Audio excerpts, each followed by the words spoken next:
여러분, 나이가 들면 제일 무서운 게 뭔지 아세요? 바로 외로움입니다. 자식들은 바쁘고 친구들도 하나둘 멀어지고 TV만 보고 있자니 나 이렇게 혼자 늙어가는 거야? 라는 생각이 들 때가 있죠.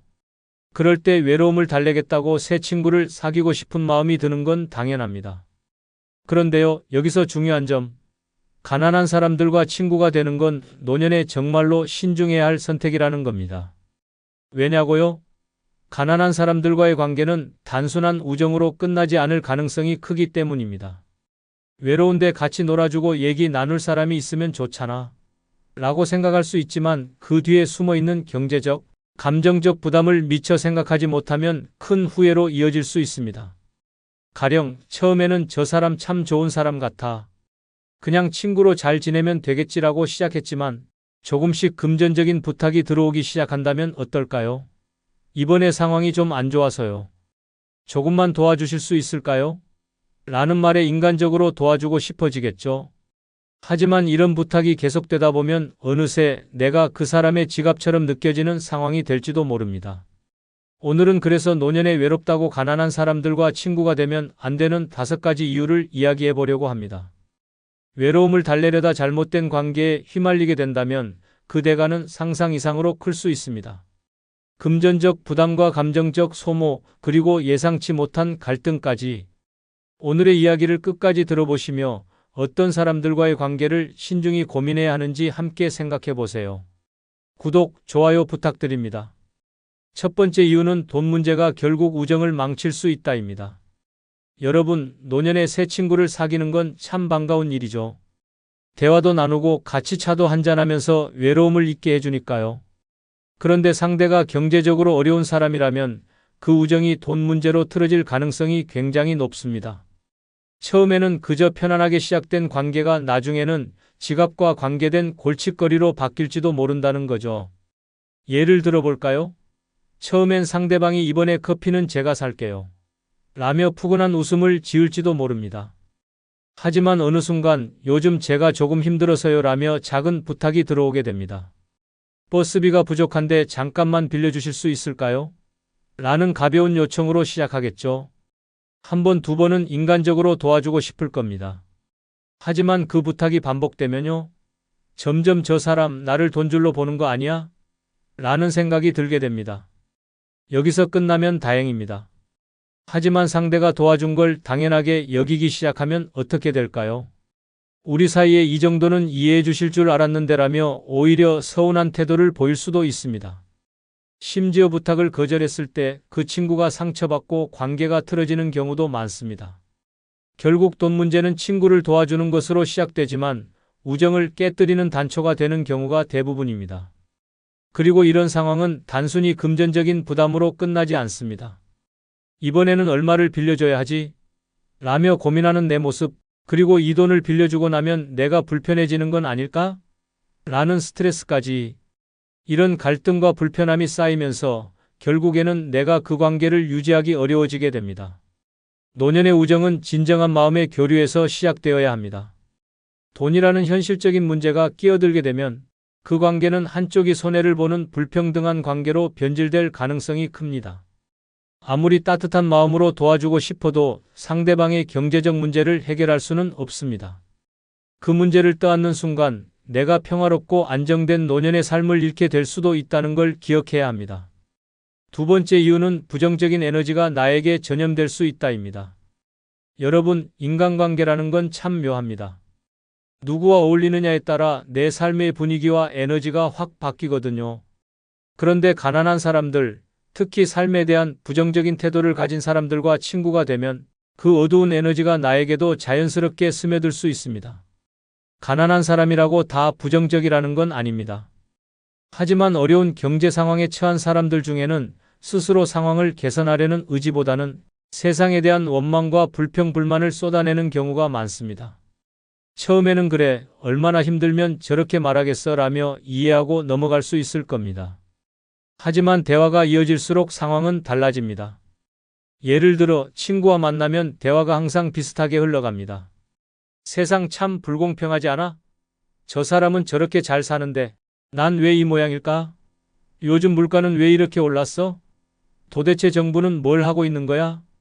처음엔 고개를 끄덕이며 공감할 수 있겠지만 대화의 주제가 매번 이런 식으로 부정적인 이야기로 끝난다면 나도 모르게 지치게 됩니다. 결국 나도 같은 불평을 하게 되고 내 시선마저 부정적으로 변하기 시작합니다. 또한 부정적인 태도를 가진 사람들은 대체로 문제 해결보다는 문제를 확대하는 데 더 익숙합니다.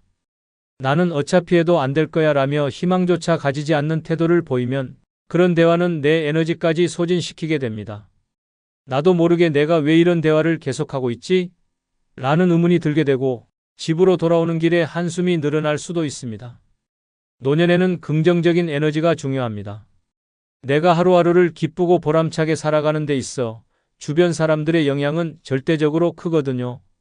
하지만 부정적인 대화를 반복적으로 듣다 보면 마치 탁한 물에 손을 씻는 것처럼 내 마음이 맑아지지 않고 자꾸 흐려지게 됩니다. 그리고 그 에너지가 쌓이다 보면 어느새 나의 밝고 긍정적인 삶의 태도마저 무너질 수 있습니다. 결국 친구라는 존재는 나의 삶을 더 따뜻하게 만들어야지 더 피곤하게 만들어서는 안 됩니다. 가난한 친구와의 관계는 처음엔 외로움을 달래주는 좋은 선택처럼 보일지 몰라도 부정적인 에너지와 대화가 이어지면 결국 나의 삶을 우울하게 만들 가능성이 큽니다. 세 번째 이유는 그들의 문제는 끝없이 커질 수 있다입니다.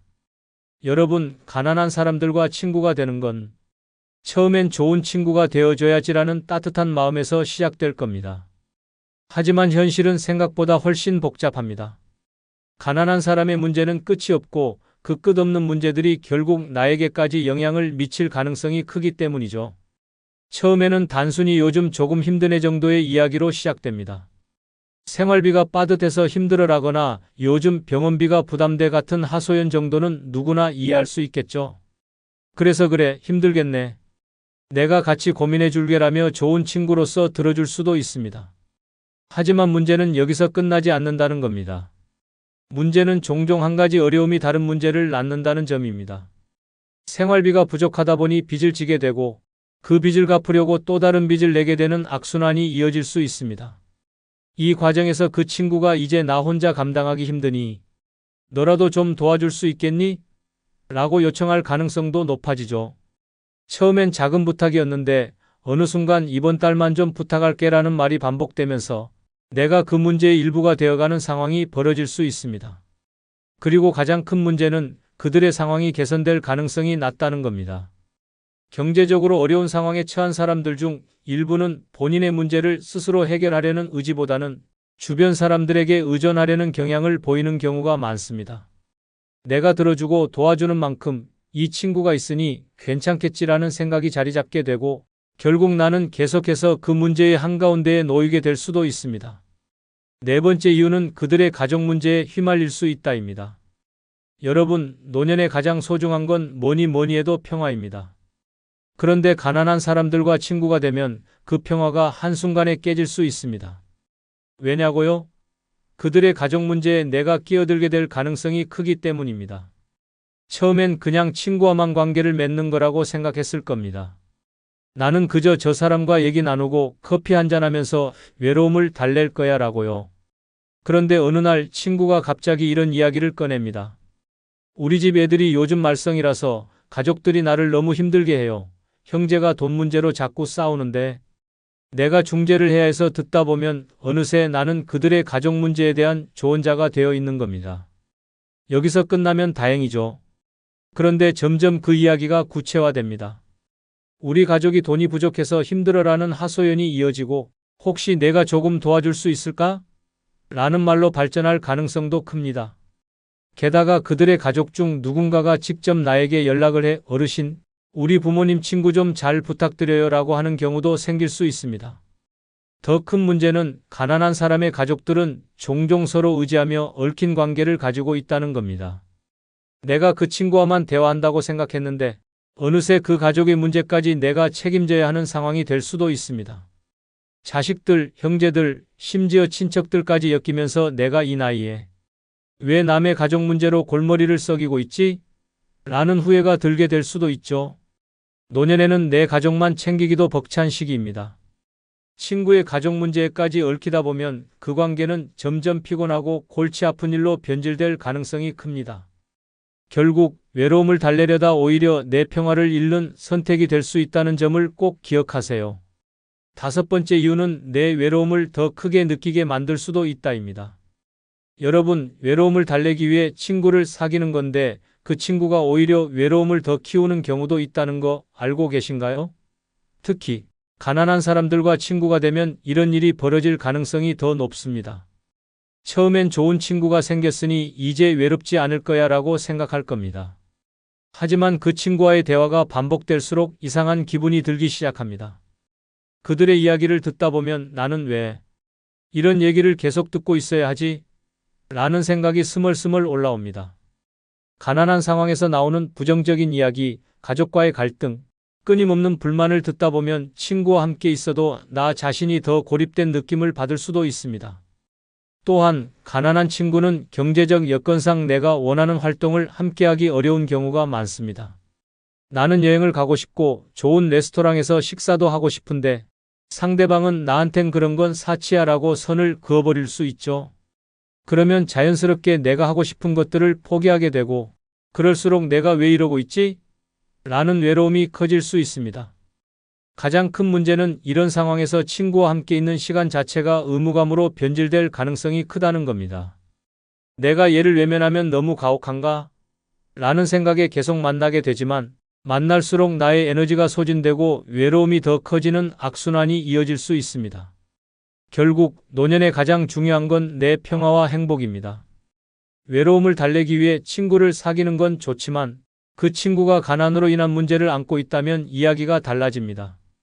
그들의 돈 문제, 부정적인 에너지, 끝없는 갈등이 어느새 내 삶까지 침범할 수 있으니까요. 친구란 함께 있어 기쁘고 에너지를 주는 존재여야 합니다. 하지만 잘못된 친구를 사귀게 되면 외로움을 해결하기는커녕 더 큰 스트레스와 부담을 안게 될 수 있습니다. 노년의 삶에서 그건 정말 피해야 할 상황 아닐까요? 그러니 친구를 사귈 때도 신중하세요. 내 삶을 복잡하게 만드는 관계보다 나의 여유를 지켜주는 관계를 선택하세요. 외로움은 잠깐이고 잘못된 친구는 평생 후회를 남길 수 있습니다. 노년엔 내 마음의 평화가 가장 소중하다는 걸 기억하세요. 마지막으로 중국 알리바바의 창업자 마윈의 유명한 말 중 하나인 가난한 사람과는 사업하지 마라는 글로 마치겠습니다. 가난한 사람과는 사업하지 마라.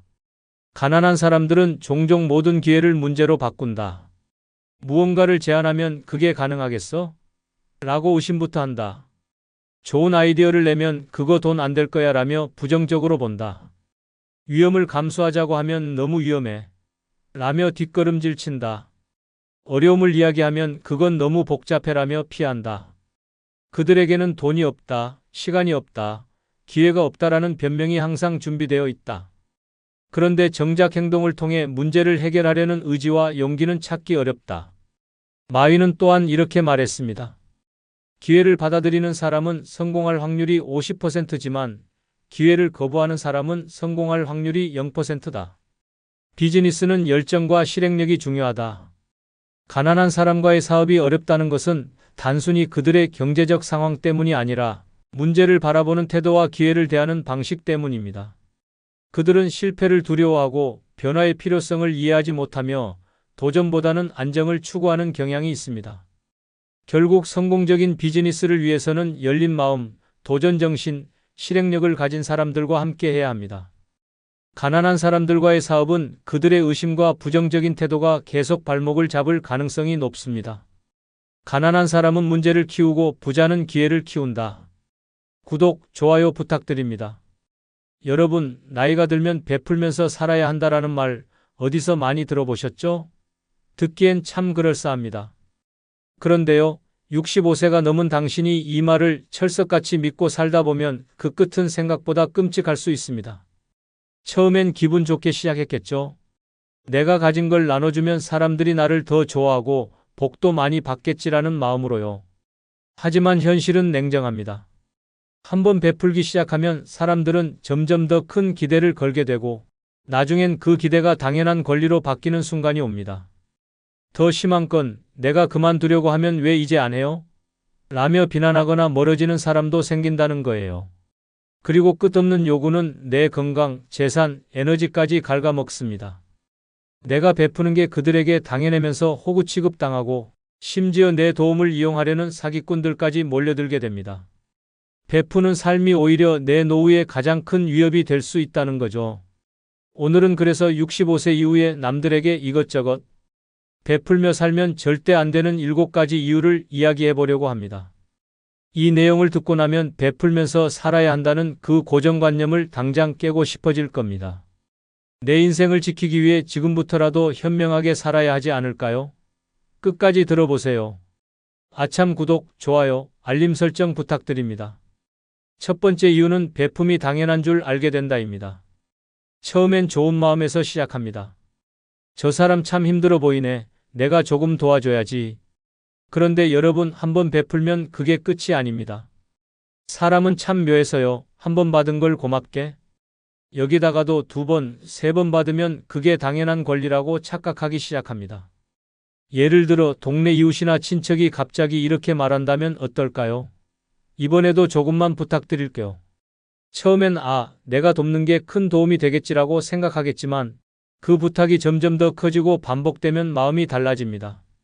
어느새 그 사람은 이 정도는 저분이 당연히 해주는 거지 라고 여길지도 모릅니다. 더 심각한 건 한번 거절하기 시작하면 상대가 왜 이제 와서 안 도와주냐? 라며 서운함을 느끼고 오히려 관계가 틀어질 수도 있다는 겁니다. 이건 단순히 돈이나 물건의 문제가 아닙니다. 내 시간, 내 에너지, 내 마음까지 베풀다가 보면 정작 내가 필요한 순간에 남아있는 게 없을 수도 있어요. 이젠 좀 쉬어야지라고 결심했을 땐 이미 늦은 경우가 많습니다. 노년에는 내 삶의 주인으로 살아야 합니다. 베풀지 말라는 게 아닙니다. 다만 내가 지치고 힘들어질 정도로 남들에게 의존심을 키워주는 일은 피해야 한다는 거죠. 결국 베풀 때도 한 번쯤은 이게 내게도 정말 괜찮은 선택일까? 라고 스스로에게 물어볼 필요가 있습니다. 내 삶의 소중함을 지키는 것이야말로 가장 현명한 베품 아닐까요? 두 번째 이유는 사기꾼들의 표적이 될 수 있다입니다.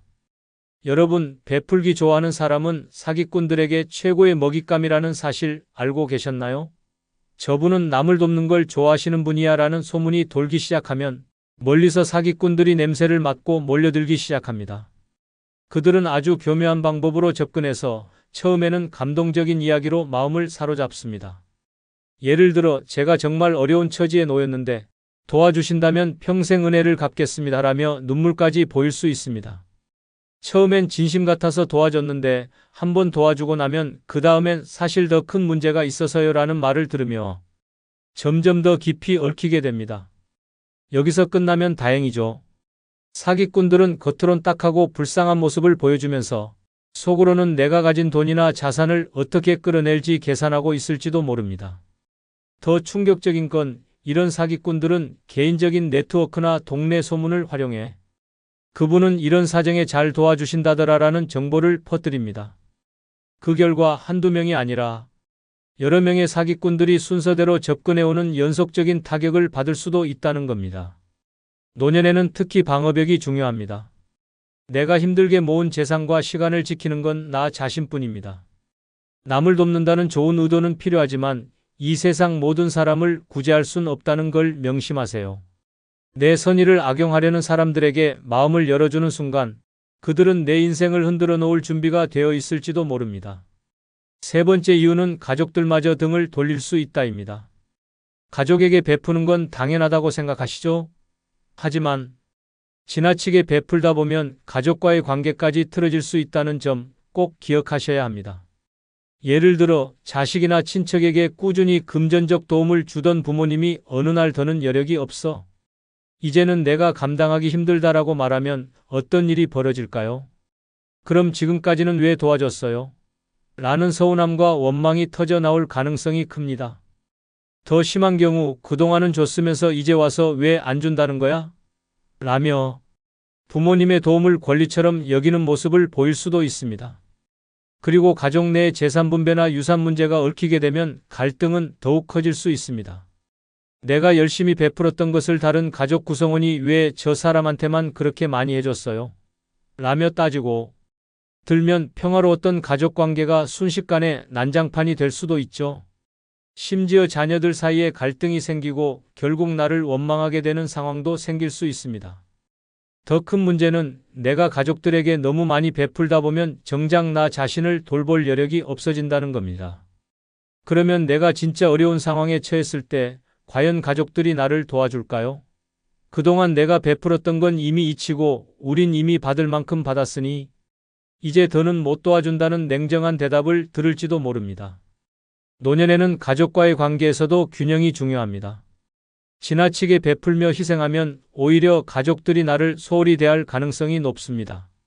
내 소중한 가족 관계를 지키려면 때로는 도움의 선을 긋는 용기도 필요하다는 걸 꼭 기억하세요. 네 번째 이유는 내 노후 자금이 바닥날 수 있다입니다.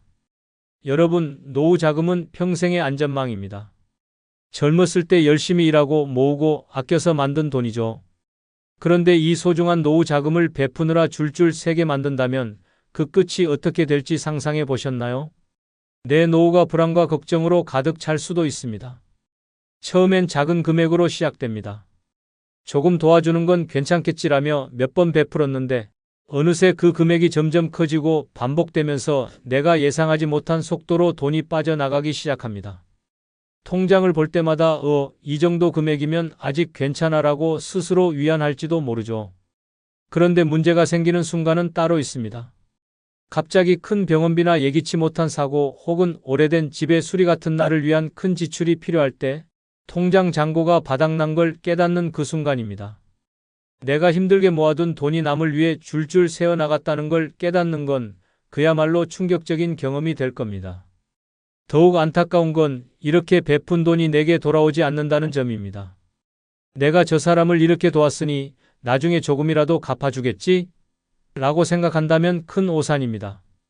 노년에 돈이 줄어드는 건 남 탓이 아니라 결국 나의 잘못된 선택에서 시작되는 경우가 많습니다. 노후 자금은 나를 위한 보험입니다. 내 평화, 내 건강, 내 삶의 질을 지키는 유일한 버팀목이죠. 남을 위해 쓰는 건 좋지만 내 노후를 위협할 만큼 줄줄 센다면 그건 절대 멋진 일이 아닙니다. 내 노후를 먼저 지키는 것이 나를 위한 최고의 베풀미라는 걸 잊지 마세요. 다섯 번째 이유는 내 삶이 뒷전으로 밀릴 수 있다입니다. 나이가 들수록 가장 중요한 건 나를 돌보는 일입니다. 그런데 남들에게 이것저것 베풀다 보면 어느새 내 삶이 뒤로 밀려나는 상황이 생깁니다. 내가 정말로 즐기고 행복을 느껴야 할 시간과 에너지를 남을 위해 쓰느라 정작 내 자신은 소외되는 거죠. 한번 생각해 보세요.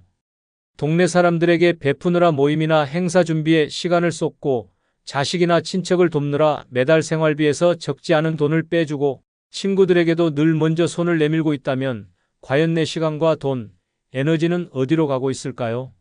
결국 내가 하고 싶은 여행, 배우고 싶은 취미, 먹고 싶은 맛있는 음식은 나중으로 미뤄지게 됩니다.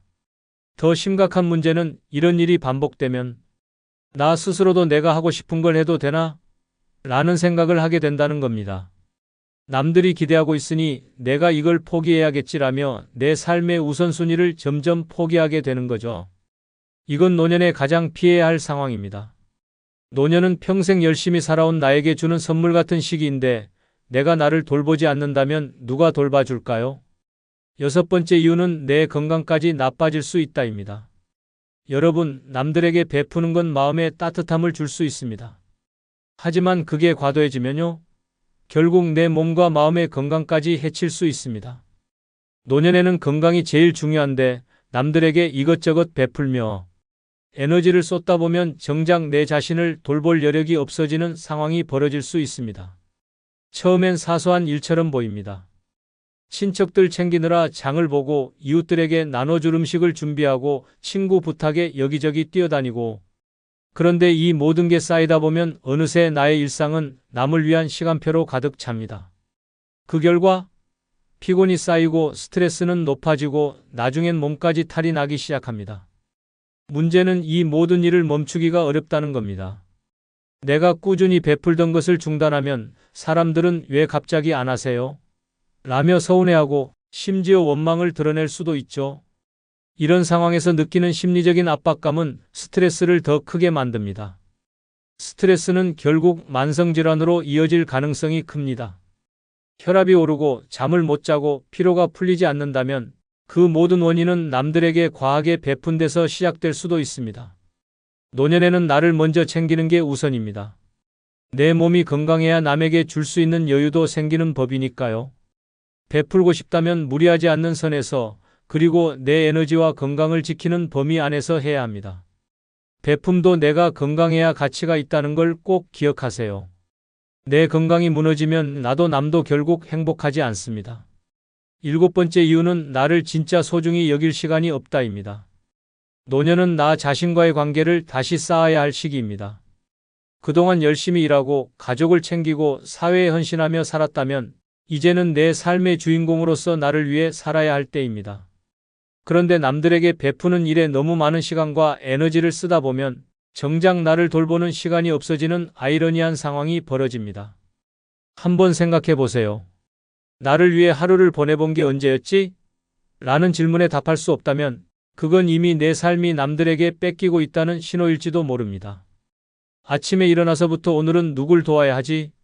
라고 생각하고 내가 하고 싶은 일은 나중으로 미뤄둔다면 그건 내 삶이 아니라 남의 삶을 대신 살아주는 것일 뿐입니다. 더 심각한 문제는 이렇게 사는 게 반복되다 보면 나도 모르게 나 자신을 소홀히 여기기 시작한다는 것입니다. 나는 괜찮아. 이 정도쯤은 감당할 수 있어라는 생각으로 남을 챙기다 보면 나중엔 내가 진짜 원하는 게 뭔지조차 잊어버리게 됩니다. 내 행복이 무엇인지, 내가 뭘 좋아하는지도 모른 채 하루를 마감하는 날이 많아질지도 모릅니다. 노년에는 내가 나를 돌보고 나를 소중히 여기는 시간이 가장 필요합니다. 내가 나를 돌보지 않으면 아무도 대신 내 행복을 책임져 주지 않습니다. 내 시간을 남에게만 베풀며 쓰지 말고 이제는 그 시간을 나를 위해 써보세요. 내가 나를 사랑하고 나를 위해 살아갈 때 비로소 진정한 행복과 여유를 찾을 수 있을 겁니다. 결국 노년에 가장 중요한 건 나 자신을 위한 삶입니다. 남들에게 베풀며 사는 게 분명 뿌듯하고 보람 있는 일일 수 있습니다. 하지만 지나치면요, 내 삶은 점점 소모되고 정작 나를 위해 쓸 시간과 에너지가 사라지게 됩니다. 생각해 보세요. 내가 베푼 걸 진심으로 감사해야 하고 그걸로 더 나은 삶을 만들어가는 사람이 얼마나 될까요? 현실은 냉정합니다. 한 번 받은 걸 당연히 여기는 사람, 더 큰 요구를 하는 사람, 심지어 내가 힘들 때는 슬쩍 떠나버리는 사람도 있을 겁니다. 노년은 평생 나를 위해 살지 못했던 시간에 대한 보상 같은 시기입니다.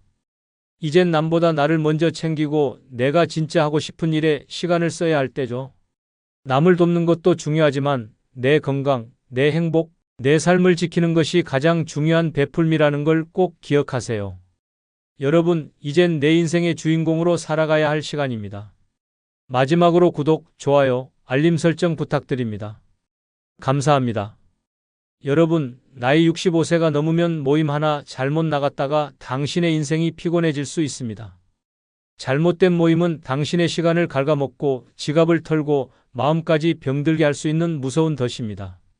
처음엔 사람들도 만나고 기분 전환이나 해보자라는 가벼운 마음으로 나갔다가 나중엔 내가 왜 여길 갔을까? 라며 피눈물을 흘릴지도 모릅니다. 특히 노년에는 내 시간과 에너지가 너무나 소중합니다. 남들에게 휘둘리고 돈 쓰고 마음만 불편해지는 모임은 절대 나가면 안 되는 함정입니다. 이런 곳에 발을 들이는 순간 평화롭던 당신의 노후는 산산조각 날 수 있습니다. 그래서 오늘은 65세 넘어 절대 가면 안 되는 모임 6가지를 알려드리려고 합니다. 당신의 소중한 시간과 돈을 지키기 위해 이 영상 끝까지 보시고 불필요한 모임은 단칼에 끊어내세요. 당신의 노후는 남이 아니라 오직 당신이 지켜야 합니다. 지금부터 시작해 볼까요? 먼저 구독, 좋아요 눌러주세요. 첫 번째는 회비나 공동경비가 계속 드는 모임입니다. 처음에는 가벼운 마음으로 시작합니다. 우리 매달 회비를 모아서 모임을 운영하자라며 돈을 조금씩 내기 시작하죠. 하지만 이런 모임이 오래되다 보면 상황이 달라집니다. 회비는 점점 늘어나고 어디에 쓰이는지도 모를 불투명한 지출이 생기기 시작합니다. 특히 이런 모임은 종종 과시와 허용으로 흘러가게 됩니다. 이번엔 좋은 음식점에서 만나자, 우리도 여행 한번 가야지라는 식으로 점점 더 큰 돈을 쓰기 시작하죠. 그럴 때마다 부담이 되지만 다들 내는데 나만 빠질 수 없지라는 생각에 억지로 지갑을 열게 됩니다. 더 심각한 건 내가 그 돈을 내면서도 즐겁지 않다는 겁니다. 또한 이런 모임에서는 자주 돈 문제로 갈등이 생깁니다.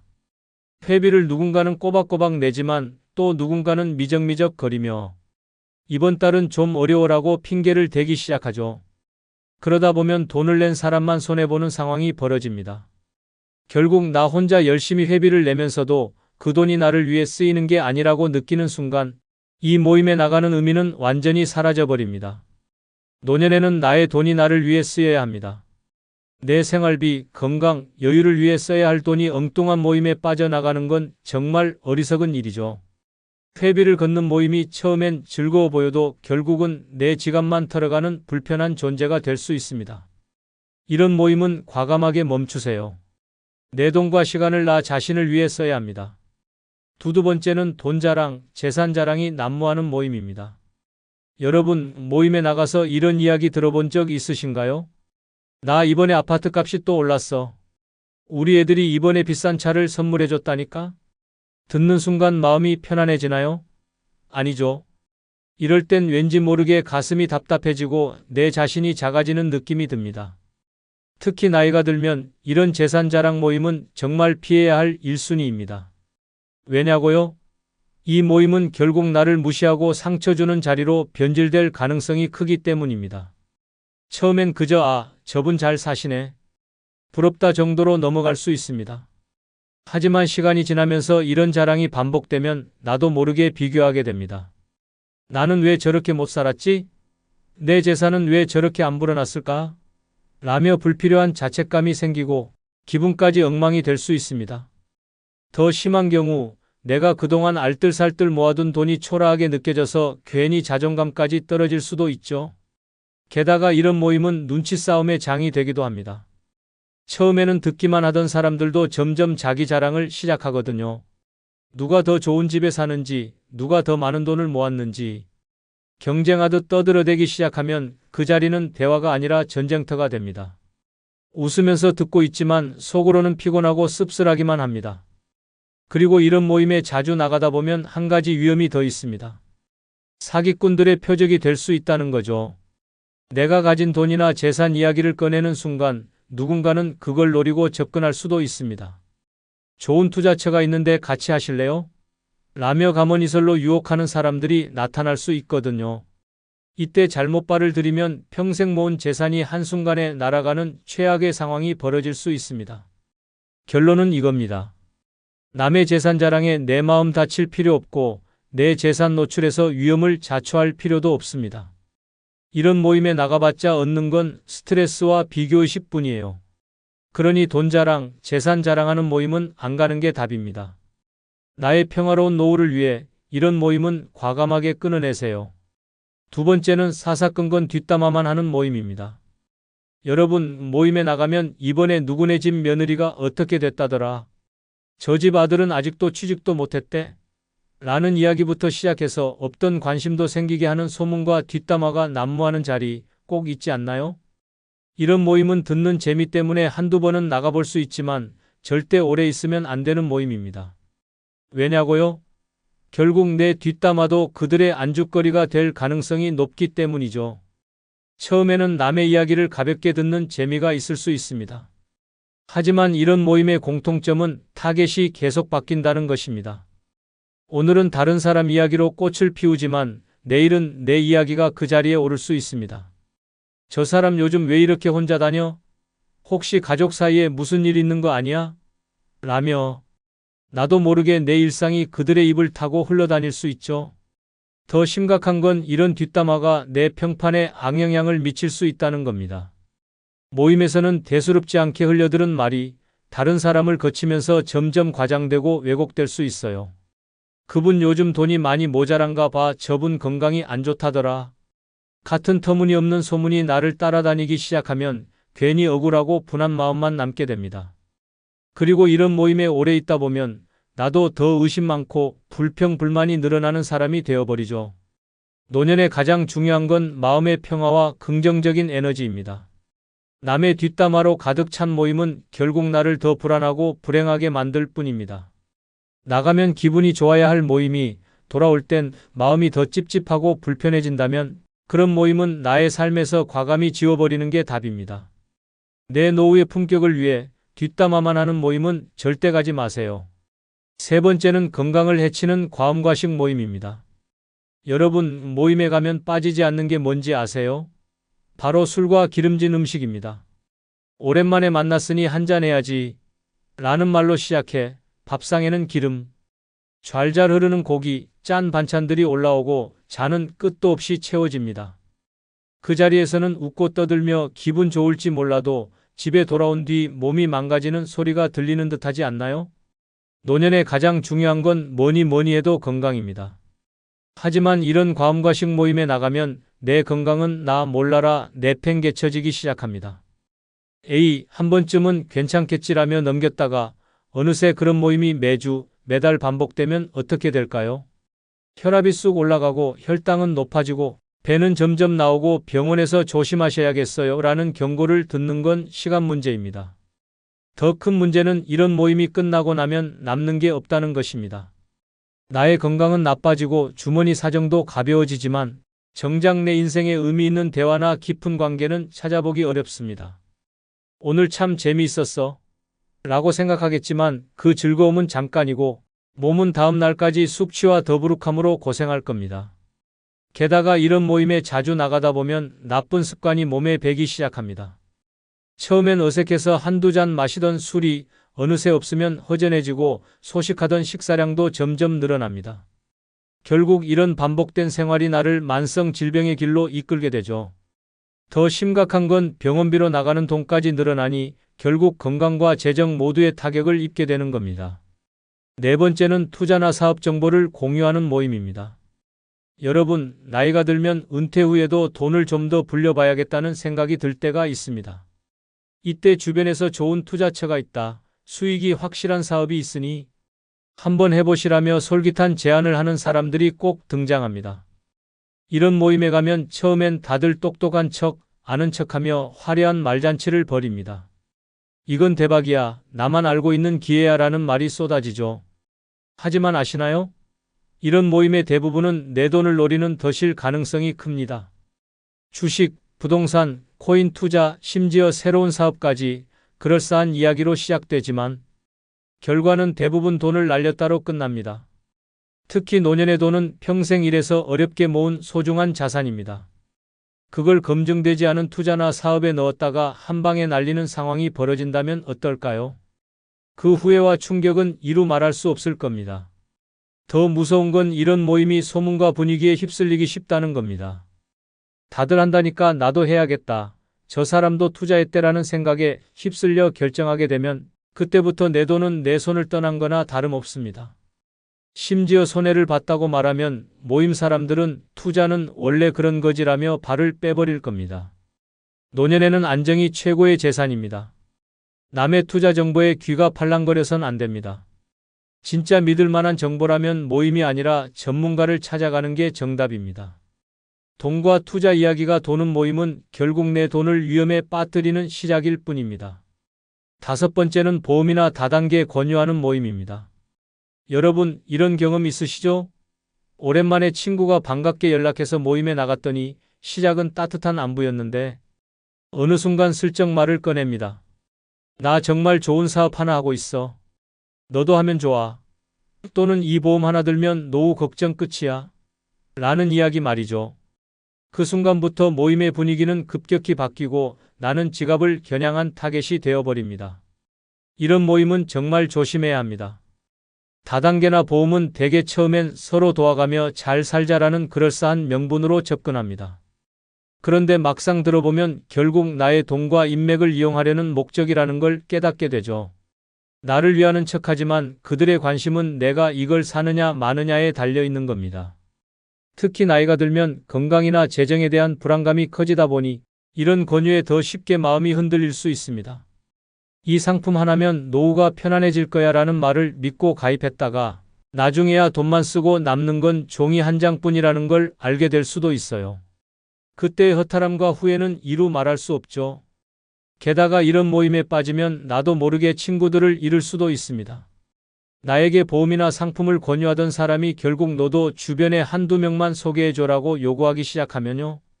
내 친구들까지 끌어들여야 하는 상황이 벌어지고 인간관계는 엉망이 되어버립니다. 명심하세요. 진짜 좋은 기회는 모임에서 권유되지 않습니다. 보험, 다단계 이야기가 나오는 순간 그 모임은 더 이상 친구를 만나는 자리가 아니라 지갑을 털리는 자리입니다. 이런 모임은 시작되자마자 손절이 답입니다. 여섯 번째는 남의 자식 자랑만 늘어놓는 모임입니다. 여러분, 모임에 갔더니 이런 이야기만 계속 들리나요? 우리 애는 이번에 승진해서 월급이 2배로 올랐다니까? 우리 며느리는 어쩜 그렇게 살림도 잘하고 애교도 많아? 우리 손주는 벌써 영어도 척척하더라니까? 처음에는 대단한 애라며 고개를 끄덕이지만 시간이 지날수록 슬슬 마음이 불편해지지 않나요? 이런 자식 자랑, 손주 자랑만 넘쳐나는 모임은 절대 오래 있어서는 안 됩니다. 왜냐고요? 이 모임의 진짜 목적은 나를 초라하게 만드는 데 있기 때문이죠. 이런 모임에 오래 있다 보면 나도 모르게 비교하게 됩니다. 나는 왜 자식이 연락도 없지? 우리 손주는 아직 겨우 글자만 배우는 데라며 괜히 마음이 상하고 기분이 꿀꿀해집니다. 이런 비교는 결국 내 자존감에 상처를 내고 나를 더 외롭게 만들 뿐입니다. 더 심각한 건 이런 모임의 특성상 내가 요즘 우리 애는 조금 힘들어라고 솔직하게 말하면 어떤 일이 벌어질까요? 겉으로는 아이고 힘들겠네라고 하지만 속으로는 그 집은 저렇다더라라며 뒷말의 주인공이 될 가능성이 큽니다. 결국 나의 고민은 가볍게 소비되고 그 모임은 나에게 더 큰 상처만 남기게 되죠. 노년의 모임은 나를 위로하고 격려하는 자리여야 합니다. 하지만 남의 자식 자랑만 늘어놓는 모임은 나를 초라하게 만들고 내 삶의 행복을 갉아먹는 독이 될 뿐입니다. 자식도 손주도 결국 각자의 인생을 살아가는 거지 그들의 성공이 내 행복을 대신할 순 없습니다. 이런 모임에선 당당하게 외치세요. 나는 내 삶이 제일 행복하다. 자식, 손주 자랑에 휘둘리지 말고 나 자신에게 집중하는 게 진짜 멋진 노후의 시작입니다. 이런 모임은 손절이 답입니다. 내 마음의 평화는 그 무엇과도 바꿀 수 없으니까요. 여섯 번째는 광신적이거나 강요가 심한 종교 모임입니다. 여러분, 종교는 분명 개인의 마음을 위로하고 삶의 힘이 되어줄 수 있습니다. 하지만 문제가 되는 건 강요와 맹목적인 헌금 요구와 믿음이 넘쳐나는 종교 모임입니다. 나이 들어 외롭고 힘든 시기에 이런 모임에 잘못 발을 들이면 처음엔 위로와 평화를 준다며 반갑게 맞아주지만 나중엔 내 시간과 돈을 송두리째 앗아가 버릴 수 있습니다. 이런 모임에 가면 분위기가 참 묘합니다. 처음에는 친절하고 따뜻하게 대해줍니다. 같이 기도하면 마음이 편안해져요라며 감동을 주죠. 하지만 점점 이런 말이 따라 붙습니다. 헌금은 믿음의 표현입니다. 또는 이건 꼭 필요한 일이니까 도와주셔야죠. 나를 위하는 척하며 지갑을 열게 만드는 겁니다. 여기서 한번 넘어가면 끝도 없습니다. 게다가 이 모임들은 종종 나를 통제하려고 합니다. 믿음이 부족해서 그렇다거나 우리 모임에 더 헌신하면 복을 받을 겁니다라며 정신적으로 압박을 가하기 시작하죠. 나의 시간과 돈, 심지어 내 생각과 자유마저 그들의 요구에 맞추게 되는 상황이 벌어질 수 있습니다. 더 무서운 건 이런 모임에 빠지면 가족과도 멀어질 수 있다는 점입니다. 가족들이 걱정해서 그 모임 너무 빠지지 마세요라고 말하면 오히려 당신들은 내 믿음을 몰라 라며 반발하게 될 수도 있습니다. 결국 종교라는 이름으로 가족 간의 갈등까지 불러오고 나중엔 나 혼자 외롭게 남게 되는 경우도 적지 않습니다. 노년의 종교는 위로와 평화를 주는 선에서 그쳐야 합니다. 나를 억압하고 강요하며 내 시간과 돈을 요구하는 종교 모임이라면 그건 이미 종교가 아니라 나를 이용하는 덫일 뿐입니다. 믿음은 나의 자유로워야 하고 내 선택이어야 합니다. 만약 이런 강요가 심한 종교 모임에 나가고 있다면 단호하게 멈추세요. 구독, 좋아요, 알림 설정 부탁드립니다. 댓글에 당신의 경험담을 적어주세요. 감사합니다. 여러분, 한번 솔직히 생각해 봅시다. 나이 들어보니 뭐가 남던가요? 돈? 사람들? 자식들? 웃기지 마세요. 다 부질없습니다. 젊었을 땐 사람 붙들고 돈 끌어모으고 세상 다 가질 것처럼 살았지만 결국 내 손에 남은 건 뭐예요? 아무것도 없잖아요. 특히 노년에는 외로움이 무섭다며 사람들에게 휘둘리다가 내 시간과 돈, 에너지를 몽땅 빼앗기고 결국 남는 건 스트레스와 후회뿐입니다. 괜히 복잡한 인간관계에 발 담그면 피곤하고 쓸데없는 일에 휘말리면 내 인생만 더 고단해집니다. 이제는 정신 차릴 때입니다.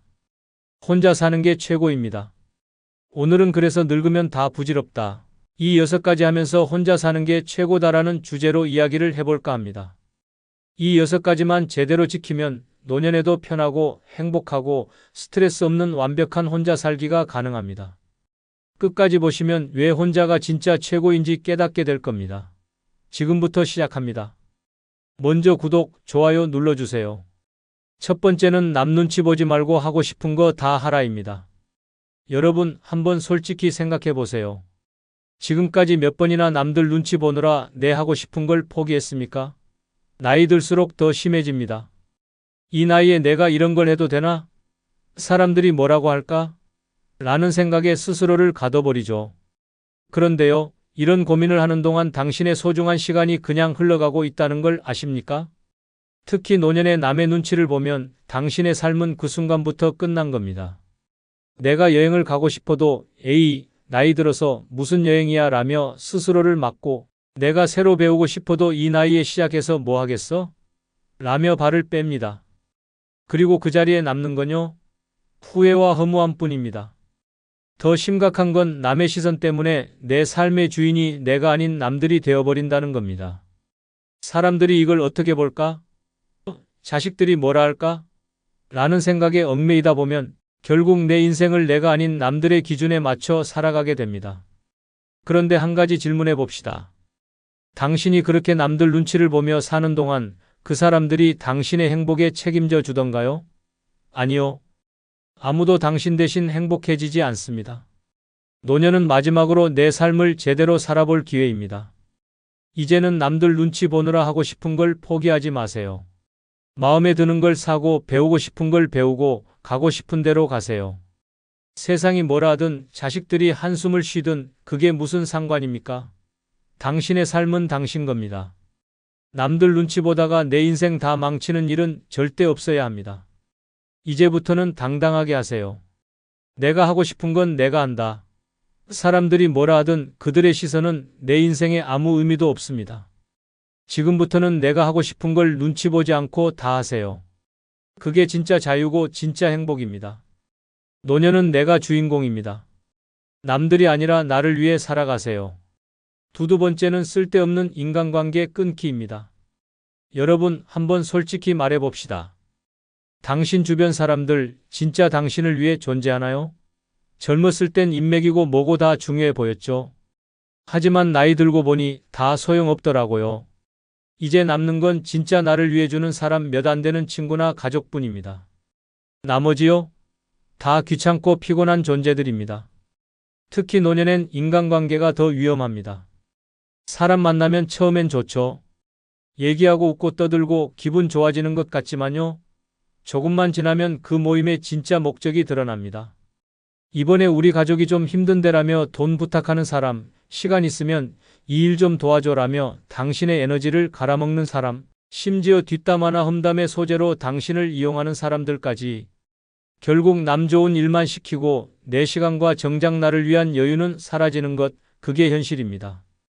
게다가 나이가 들면 사람들은 당신을 더 쉬운 타겟으로 봅니다. 뭐든지 잘 도와주고 잘 들어주고 쉽게 넘어갈 것 같아 보이니까요. 결국 당신의 선의를 당연히 여기고 그걸 빼앗아 가려고 들겠죠. 왜 그런 관계에 나를 소모합니까? 이제는 단호하게 끊어야 합니다. 쓸데없는 인간관계는 노년의 암덩어리 같은 존재일 뿐입니다. 사람들과 얽혀서 내 에너지만 소모되고 불필요한 갈등만 늘어나는 관계는 이제 끝내세요. 진짜 내 마음을 위로하고 나에게 기쁨을 주는 소수의 관계만 남기고 나머지는 싹 정리해버리는 게 정답입니다. 노년에는 혼자 사는 시간이야말로 진짜 평화롭고 행복한 삶의 비결입니다. 쓸데없는 인간관계, 당장 손절하세요. 세 번째는 돈 함부로 쓰지 않기입니다. 여러분, 노년에 가장 위험한 게 뭔지 아세요? 돈을 함부로 쓰는 겁니다. 여기저기 베풀고 쓸데없이 남들에게 쓰고 혹은 누가 좋다는 말에 홀려서 투자하고 그러다가 내 평생 모은 돈이 바닥나면요. 그땐 정말 피눈물 흘리게 됩니다. 특히 노년엔 주변에서 돈을 노리는 사람과 상황이 끝도 없이 몰려옵니다. 이 좋은 기회를 놓치면 안 되죠. 라며 투자 이야기를 꺼내는 사람, 어르신, 이번에 우리 가족 좀 도와주세요 라며 선의를 요구하는 친척, 그리고 이 상품 하나면 노후 걱정 끝, 이라며 접근하는 사기꾼들까지. 이런 말에 휘둘리다 보면 내 소중한 돈이 하나둘 빠져나가는 걸 멍하니 지켜보게 될 겁니다. 더 큰 문제는 한 번 돈을 쓰기 시작하면 사람들이 그걸 당연시한다는 것입니다. 내가 도와주면 고맙다며 끝낼 줄 알았죠? 아니요. 다음에도 부탁드릴게요라는 말과 함께 더 큰 기대와 요구가 따라옵니다. 결국 내 돈을 위해 주는 건 나 자신밖에 없다는 사실을 그제야 깨닫게 되죠. 노년에는 돈을 지키는 게 곧 나를 지키는 겁니다. 내 건강, 내 생활, 내 평화를 위해서라면 돈은 내가 쓰고 싶은 데 써야 하고 필요할 때를 대비해 아껴야 합니다. 이제는 남들을 위해 돈 쓰지 마세요. 그 돈은 평생 열심히 살아온 당신 자신을 위한 겁니다. 함부로 돈 쓰는 습관 지금 당장 끊으세요. 그래야 진짜 행복한 노년이 시작됩니다. 네 번째는 남 신경 끄고 내 건강 챙기기입니다. 여러분, 나이 들면 가장 소중한 게 뭐냐고요? 건강입니다. 그런데 정작 우리는 내 건강보다 남들 눈치 보는데 더 많은 시간을 씁니다. 자식 걱정, 주변 사람들의 시선, 사회적 체면까지. 그런데 한번 생각해 보세요. 남들이 내 건강을 챙겨줍니까? 아니요. 아플 때 고통받는 건 오직 나 자신입니다. 특히 노년에는 남들 눈치 보느라 내 몸을 망가뜨리는 일이 끝도 없이 생깁니다. 예를 들어 친구들과 어울린다고 과음하고 가족들이 맛있다며 권하는 음식을 거절하지 못해 과식하고 운동은 귀찮다고 미루고 그러다 병원에서 이제 진짜 조심하셔야 합니다라는 말 한마디 듣고 나서야 후회하는 겁니다. 더 심각한 건 남들 챙기느라 내 몸은 더 방치된다는 겁니다. 자식들 밥 해주고 손주 봐주느라 바쁘고 주변 사람들 부탁 들어주느라 내 시간은 늘 뒷전입니다. 이러다가 나중에 내가 몸이 아파 누웠을 때 누가 책임져 줄까요? 남들? 자식들? 아니요. 결국 고통받는 건 오롯이 나 자신입니다. 이제는 깨달아야 합니다. 내 몸은 내가 돌보지 않으면 끝이다.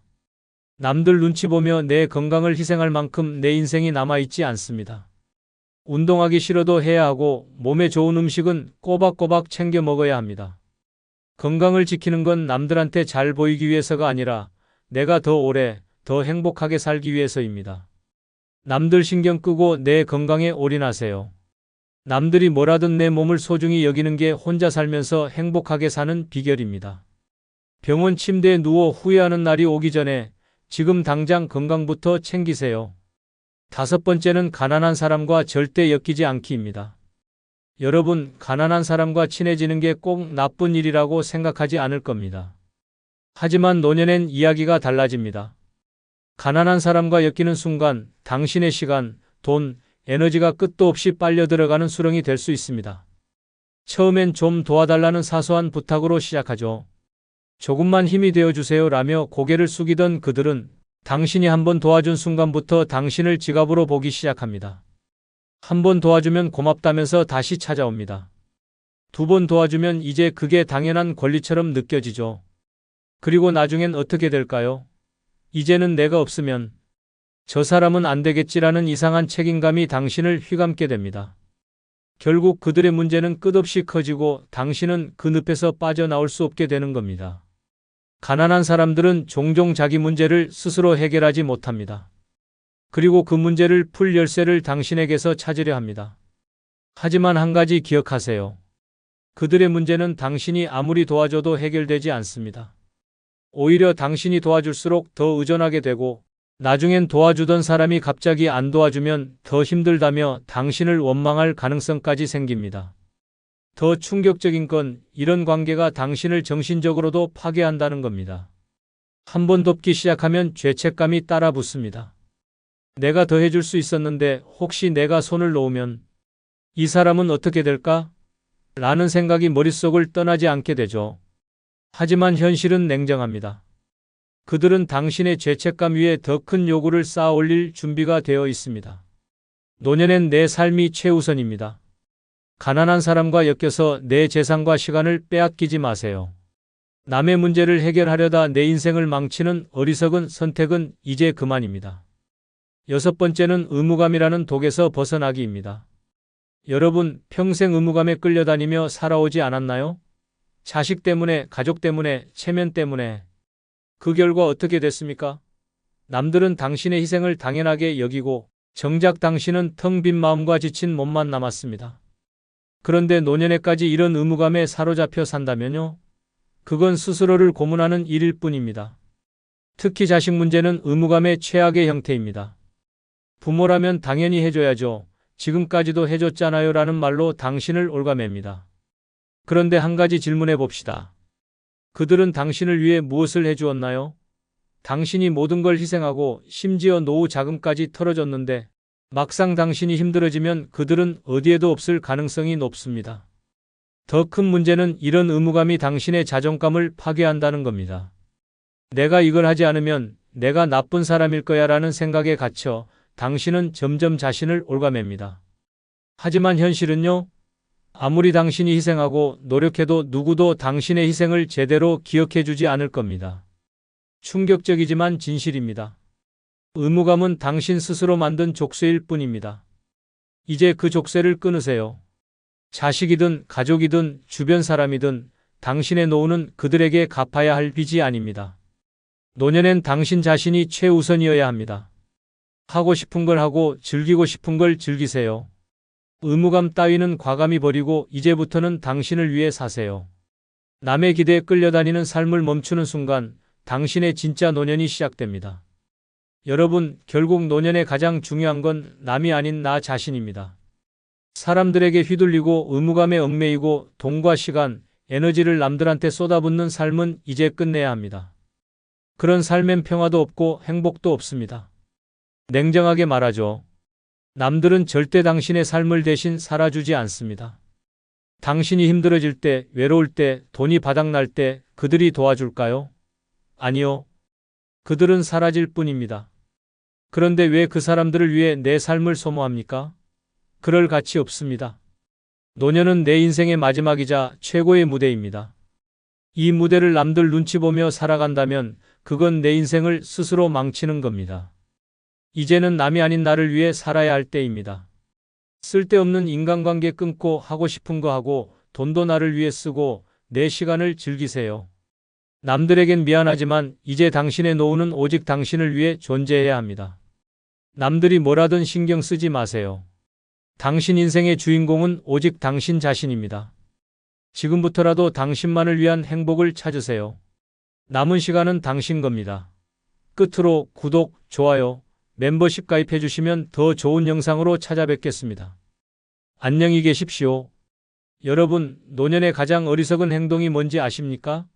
바로 자식에게 모든 걸 털어놓는 것입니다. 그래도 내 자식인데 이 정도 얘기는 괜찮겠지라는 착각으로 말을 꺼냈다가 관계가 엉망이 되고 내 인생마저 피곤해질 수 있습니다. 특히 자식에게 잘못된 말을 하면요. 그 순간부터 당신은 부담스러운 존재 1순위로 등극하게 됩니다. 자식은 겉으론 고개를 끄덕이며 듣는 척하겠지만 속으로는 왜 이런 얘기를 나한테 하지? 라며 거리를 두기 시작할 겁니다. 잘못하면 부모와 자식의 관계가 의리로 억지로 만나는 사이로 변질될 수도 있어요. 그래서 오늘은 노후에 절대 자식에게 말하면 안 되는 5가지를 이야기하려 합니다. 이 6가지를 알면 자식과의 관계도 당신의 남은 삶도 훨씬 더 편안하고 행복해질 겁니다. 반대로 모른다면 평생 모은 존중과 사랑이 한순간에 무너질 수도 있습니다. 지금부터 시작합니다. 구독, 좋아요 눌러주세요. 첫 번째는 재산 이야기는 절대 꺼내지 마라입니다. 여러분, 자식에게 재산 이야기를 꺼내는 순간 그 관계는 신뢰에서 거래로 변질됩니다.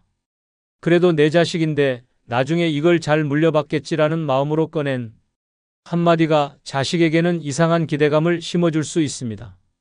아, 우리 부모님 재산이 이 정도구나라며 속으로 계산기를 두드리게 만들죠. 그런데 여기서 문제가 생깁니다.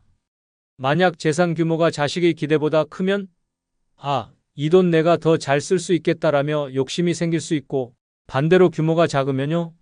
이 정도밖에 안 돼? 나중에 힘들겠네라며 실망과 불만이 쌓이게 됩니다. 어느 쪽이든 결과는 똑같습니다. 부모와 자식 사이에 불편한 기류가 흐르게 된다는 것이죠. 더 심각한 건 재산 이야기가 자식들 사이에 갈등을 불러올 가능성입니다. 한 자식에게만 슬쩍 귀띔을 했다고 생각해 보세요. 너는 큰아들이니까 이거 알아두면 좋겠다는 식으로요. 그 말이 결국 다른 자식에게 흘러가면 형제 간의 신뢰와 유산 다툼의 씨앗이 싹트게 됩니다. 엄마가 형한테만 그런 얘기를 했어? 우리도 권리 있지 않아? 라며 서로 불편한 감정을 갖기 시작할 겁니다. 심지어 재산 이야기는 부모 자신의 자유를 구속하는 올가미가 될 수도 있습니다. 자식이 부모의 재산 규모를 알게 되면 그 순간부터 이건 이렇게 쓰셔야죠. 그 돈은 나중에 남겨두셔야 하지 않겠어요? 라는 간섭이 시작될 가능성이 큽니다. 한번 들어본 경험 있으신가요? 자식이 은근히 당신의 소비를 통제하려 드는 모습 말입니다. 결국 당신의 돈인데도 그 돈을 어떻게 써야 할지 고민하며 눈치를 보게 됩니다. 결론은 간단합니다. 재산 이야기는 자식에게 절대 꺼내지 마세요. 노년의 내 돈과 내 자유를 지키는 가장 현명한 방법은 내 자산과 관련된 모든 정보를 철저히 비밀에 붙이는 겁니다. 자식에게 재산 이야기를 하느니 차라리 내가 평생 모은 돈을 평화롭게 쓰면서 나를 위해 살겠다고 다짐하는 게 더 낫습니다. 재산 이야기는 입 밖에도 내지 마세요. 독자분의 실제 사연 하나를 말씀드리겠습니다. 60대 중반의 박 씨는 은퇴 후 자식들에게 나중에 혹시 무슨 일이 생기면 이 재산은 이렇게 나누자며 재산 이야기를 꺼냈습니다. 큰아들에게는 너는 장남이니까 이 집은 내 몫이다라고 했고, 작은 아들에게는 너도 걱정 마라, 통장에 따로 넣어둔 돈이 있다며 안심을 시켰죠. 처음엔 자식들도 고개를 끄덕이며 별 문제 없어 보였어요. 그런데 며칠 뒤 폭풍이 몰아치기 시작했습니다. 큰아들이 먼저 불만을 터뜨렸습니다. 엄마, 요즘 집값이 얼마나 비싼데 이 집만 주시면. 작은 아들이랑 형평성 안 맞는 거 아니에요? 작은 아들도 가만히 있지 않았습니다. 형은 집을 받고 난 돈 몇 푼 받으라고요? 그건 너무 불공평하잖아요. 두 형제가 감정 싸움을 시작하더니 박 씨를 향한 원망의 화살까지 쏟아지기 시작했습니다. 엄마가 왜 형한테만 그렇게 잘해줬어요? 엄마, 내가 더 어려운 거 아시잖아요. 왜 저를 더 챙겨주지 않으세요? 박 씨는 당황했습니다. 나는 그냥 다 잘해주려고 했을 뿐인데 왜 애들이 이렇게 나를 몰아세우는 거야? 라고 속상해했지만 이미 두 형제의 갈등은 걷잡을 수 없게 커졌습니다. 형제 간의 불신은 깊어졌고 박 씨는 두 아들의 얼굴을 볼 때마다 죄책감과 부담을 느꼈습니다. 결국 두 자식은 박 씨의 말을 곡해하며 유산을 둘러싼 싸움으로 관계를 완전히 깨뜨렸습니다. 더 황당한 건 박 씨가 아직 살아있을 때 내 재산을 내가 잘 쓰겠다고 선언하자 자식들이 이렇게 말한 겁니다. 엄마, 그건 아니죠. 우리가 나중에 써야 할 돈을 다 쓰시면 어떡해요? 박 씨는 그제야 깨달았습니다. 재산 이야기를 꺼낸 순간부터 자식들에게 나는 부모가 아니라 은행장이 돼버렸구나. 이 사례는 재산 이야기가 얼마나 큰 갈등의 씨앗이 될 수 있는지를 보여줍니다. 잘해보겠다는 마음으로 시작한 이야기가 형제 간 싸움과 부모의 고통으로 이어질 수 있다는 걸 잊지 마세요. 재산은 철저히 비밀로 하고 내 노후의 행복을 위해 사용하는 게 가장 현명한 방법입니다. 재산 이야기는 절대 꺼내지 마세요. 두 번째는 몸이 아프다고 자주 말하지 마라입니다. 여러분, 나이 들면 여기저기 아프고 불편한 데가 생기는 건 자연스러운 일이죠. 하지만 그걸 자식에게 자꾸 말하기 시작하면 어떤 일이 벌어질까요? 처음엔 자식도 걱정하는 척합니다. 엄마, 어디가 불편하세요? 병원은 가보셨어요? 라고 묻죠. 그런데 그게 한두 번이면 몰라도 매번 같은 이야기를 듣다 보면 점점 다른 표정을 보이기 시작합니다. 엄마, 병원비는 괜찮으세요? 또 검사해야 하나요? 걱정하는 것 같죠? 사실 속으로는 왜 매번 나한테 이런 얘기를 하지? 라고 생각하고 있을 가능성이 높습니다. 한 번은 걱정이지만 자꾸 반복되면 부담으로 다가옵니다. 그 부담이 쌓이다 보면요. 자식은 부모의 전화를 받을 때마다 숨부터 내쉬게 됩니다. 이번엔 또 어디가 아프시다는 걸까? 라는 생각이 머리를 스칩니다. 더 심각한 건 건강 이야기가 자식에게 과한 책임감을 심어준다는 겁니다. 우리 부모님이 이렇게 자주 아프시다면 나중에 내가 다 돌봐야 하는 거 아닌가? 이런 생각이 들면서 부모와의 관계가 점점 더 부담스럽게 느껴질 수 있습니다. 자식이 피곤함을 느끼는 순간 부모는 오히려 의지하고 싶었던 자식과의 거리만 멀어질 뿐이죠. 심지어 자식들이 부모의 건강 이야기를 과대 해석하기 시작할 때도 문제입니다. 이러다 부모님이 혼자 못 계실 수도 있겠네. 빨리 대책을 세워야겠어. 라며 갑작스럽게 동거나 간병 문제를 들이밀 수도 있습니다. 그런데 문제는 그 순간부터 부모가 원하지 않아도 자식이 일방적으로 간섭하게 되는 거죠. 여러분, 몸이 아픈 건 병원에서 해결하세요. 자식에게 너무 솔직하게 말하는 게 도움이 될 거라고 생각하지 마세요. 오히려 난 괜찮아. 잘 관리하고 있으니까 걱정 말아라고 안심시키는 말이 더 자식과의 관계를 편안하게 유지해 줍니다.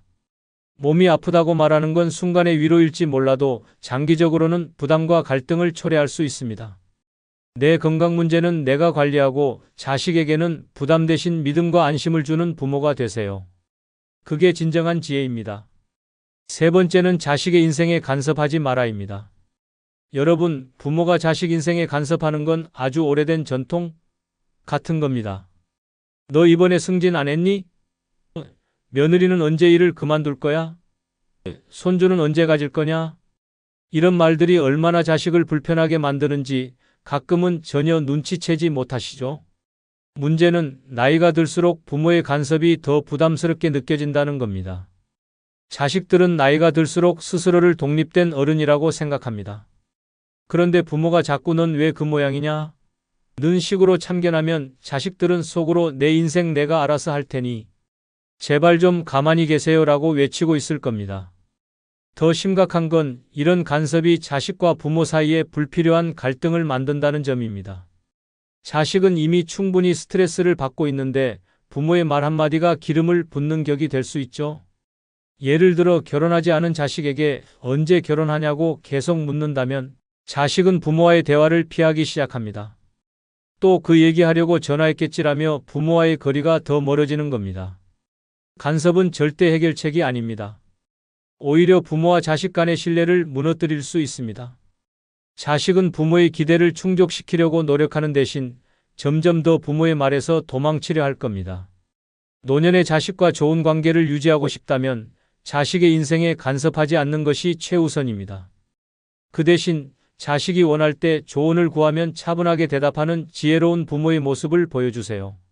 자식 인생의 주인공은 자식이지 부모가 아닙니다. 간섭 대신 지켜봐 주세요.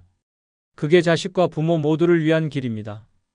네 번째는 며느리나 사위 뒷담화는 절대 금지입니다.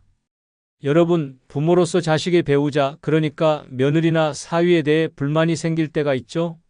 며느리가 좀 눈치가 없네. 사위가 뭐 그리 무뚝뚝하냐. 같은 생각이 들면 그걸 자식에게 슬쩍 흘리고 싶어지기도 합니다.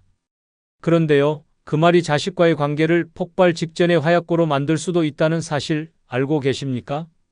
한번 상상해 보세요. 자식에게 너희 남편 왜 그렇게 아무것도 안 도와? 라고 말했다고 칩시다. 자식이 처음엔 좀 그렇긴 하죠 라며 동의할 수도 있어요. 그런데 시간이 지나면 자식은 점점 부모와 배우자 사이에서 압박감을 느끼기 시작합니다. 내가 저 말을 그냥 넘기자니 부모님께 죄송하고 배우자한테 얘기하자니 또 싸움 날 것 같고, 이런 복잡한 감정이 쌓이면 결국 부모와 자식의 관계가 미묘하게 어긋나기 시작하는 겁니다. 더 심각한 건 자식이 그 말을 배우자에게 그대로 전했을 때입니다. 우리 엄마가 그러는데 당신 왜 이렇게 눈치가 없대? 이런 말이 나오면요, 배우자는 부모님을 불편하게 여기기 시작합니다. 이제 그 집 가는 게 부담스럽다는 말이 나오고 자식도 부모님 댁에 오는 걸 꺼리게 됩니다. 결국 당신의 한마디가 가족 간 관계를 틀어지게 하는 원인이 되는 것이죠. 며느리나 사위에 대한 뒷담화는 절대 금물입니다. 아무리 마음에 안 드는 부분이 있어도 자식에게 흘리지 마세요. 배우자에 대한 불만을 들을 때 자식이 느끼는 스트레스는 당신이 생각하는 것보다 훨씬 더 큽니다. 며느리와 사위는 자식의 인생의 일부입니다. 그들을 존중해주는 것이 결국 자식과의 관계를 지키는 길입니다. 다섯 번째는 옛날 얘기로 자식을 훈계하지 마라입니다. 여러분, 부모님 세대의 고생담과 자수성가 이야기는 언제나 한 편의 드라마입니다. 그런데 문제는 그 드라마를 자식에게 들려주며 너도 우리처럼 살아야 한다는 훈계로 이어질 때입니다. 이런 얘기 한 번쯤 해보셨죠? 우리 때는 밥 굶어가며 고생했는데 너희는 너무 편하게 산다. 그런데요, 자식은 이런 말을 들을 때 속으로 이렇게 생각합니다. 그래, 부모님은 정말 고생 많으셨다. 근데 그걸 왜 자꾸 나한테 얘기하시지? 자식 입장에서는 지금의 삶과 부모, 세대의 경험이 동떨어져 있다고 느끼기 때문에 이런 훈계를 잔소리와 자기 자랑의 콜라보로 받아들입니다. 더 심각한 건 이런 이야기가 반복될수록 자식은 점점 부담을 느낍니다. 우리 부모님은 이렇게 힘들게 사셨는데 나는 왜 이렇게 부족할까? 라는 죄책감이나 열등감이 생길 수 있죠. 이런 감정은 결국 부모와의 대화를 피하고 싶게 만듭니다. 또 그 얘기하시겠지라는 생각에 부모와 전화조차 꺼리게 되는 겁니다. 그리고 한 가지 더, 이런 얘기를 할 때마다 자식의 마음속에는 반발심이 생깁니다. 우리 부모님이 고생하신 건 알겠는데 지금은 세상이 다르잖아. 왜 그 기준을 나한테 적용하지? 라며 대화가 점점 갈등으로 번질 위험이 커지는 겁니다. 옛날 얘기는 자랑이나 훈계가 아니라 공감과 지혜를 나누는 도구로만 사용해야 합니다. 우리 때는 이랬는데 너희는 정말 좋은 시대에 사는 것 같아라는 긍정적인 태도가 더 효과적입니다. 옛날 이야기를 훈계로 쓰는 순간 자식과의 대화는 닫힌 문이 되고 말 것입니다.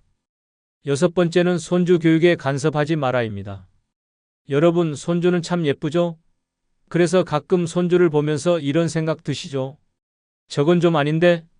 내가 한마디 해야겠다. 그런데요, 손주 교육에 끼어드는 순간 당신은 자식들에게 피곤한 부모님으로 찍히게 된다는 사실 알고 계십니까? 예를 들어 손주가 스마트폰을 들고 놀고 있다 치죠. 그러면 한마디 하고 싶어지잖아요. 얘가 이걸 계속 보면 머리가 나빠진다니까? 하지만 그 말을 들은 자식은 어떻게 생각할까요? 우리 애를 왜 우리 부모님이 참견하지? 라는 불편함이 생깁니다. 자식이 요즘 애들 다 저렇게 노나라며 반박하면 부모는 너도 어릴 땐 그렇게 안 키웠다고 맞받아치겠죠? 여기서 갈등이 점점 커지면 결국 손주 문제로 다투는 가족이 되는 겁니다. 더 큰 문제는 이런 간섭이 자식의 자존심에 상처를 준다는 겁니다. 내가 우리 애를 잘 못 키운다고 생각하시나? 라는 생각이 들면 자식은 부모님에게 점점 거리를 두려는 태도를 보이게 됩니다. 나중에는 손주를 데리고 부모님 댁에 오지도 않을 가능성이 커지죠. 그리고 손주가 듣는 앞에서 자식을 교육 방법으로 지적하는 건 최악입니다. 손주는 우리 부모님이 할머니한테 혼나네?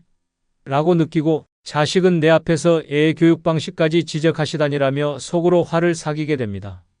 손주는 자식의 자녀입니다. 그 아이의 교육은 부모의 몫입니다. 간섭하지 말고 그냥 귀엽게 봐주고 사랑만 듬뿍 주세요. 손주를 키우는 건 자식이고 당신은 그저 행복하게 웃으며 지켜보는 조력자가 되는 것이 최선입니다. 노후에는 자식에게 기대지 않고 스스로 행복을 찾는 부모가 진짜 멋집니다. 자식과 적당한 거리를 유지하며 말을 아끼고 존중을 주는 것이 자식과의 관계를 오래도록 편안하게 유지하는 비결입니다.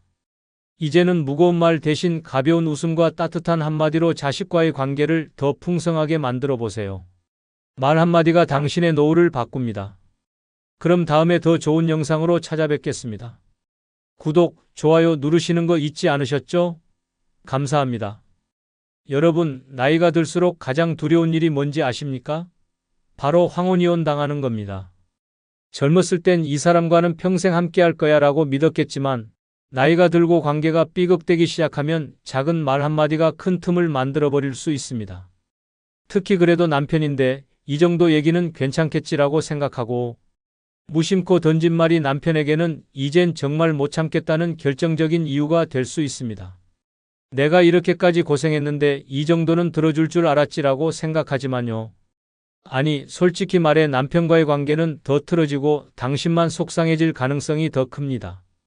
이런 말들이 쌓이면 남편은 겉으로는 무덤덤한 척하지만 속으로는 점점 거리를 두며 마음의 문을 닫아갑니다. 그래서 오늘은 남편에게 황혼이혼 당하지 않으려면 절대 말하면 안 되는 7가지를 알려드리려 합니다. 이 7가지만 조심해도 남편과의 관계를 지키고 황혼을 평화롭게 보낼 수 있습니다. 반대로 이를 무시하면 어느 날 남편이 우리 이제 그만하자라고 말할 수도 있습니다. 끝까지 들으시고 소중한 관계를 지키는 방법을 꼭 알아가세요. 지금 시작합니다. 그리고 구독, 좋아요 눌러주세요.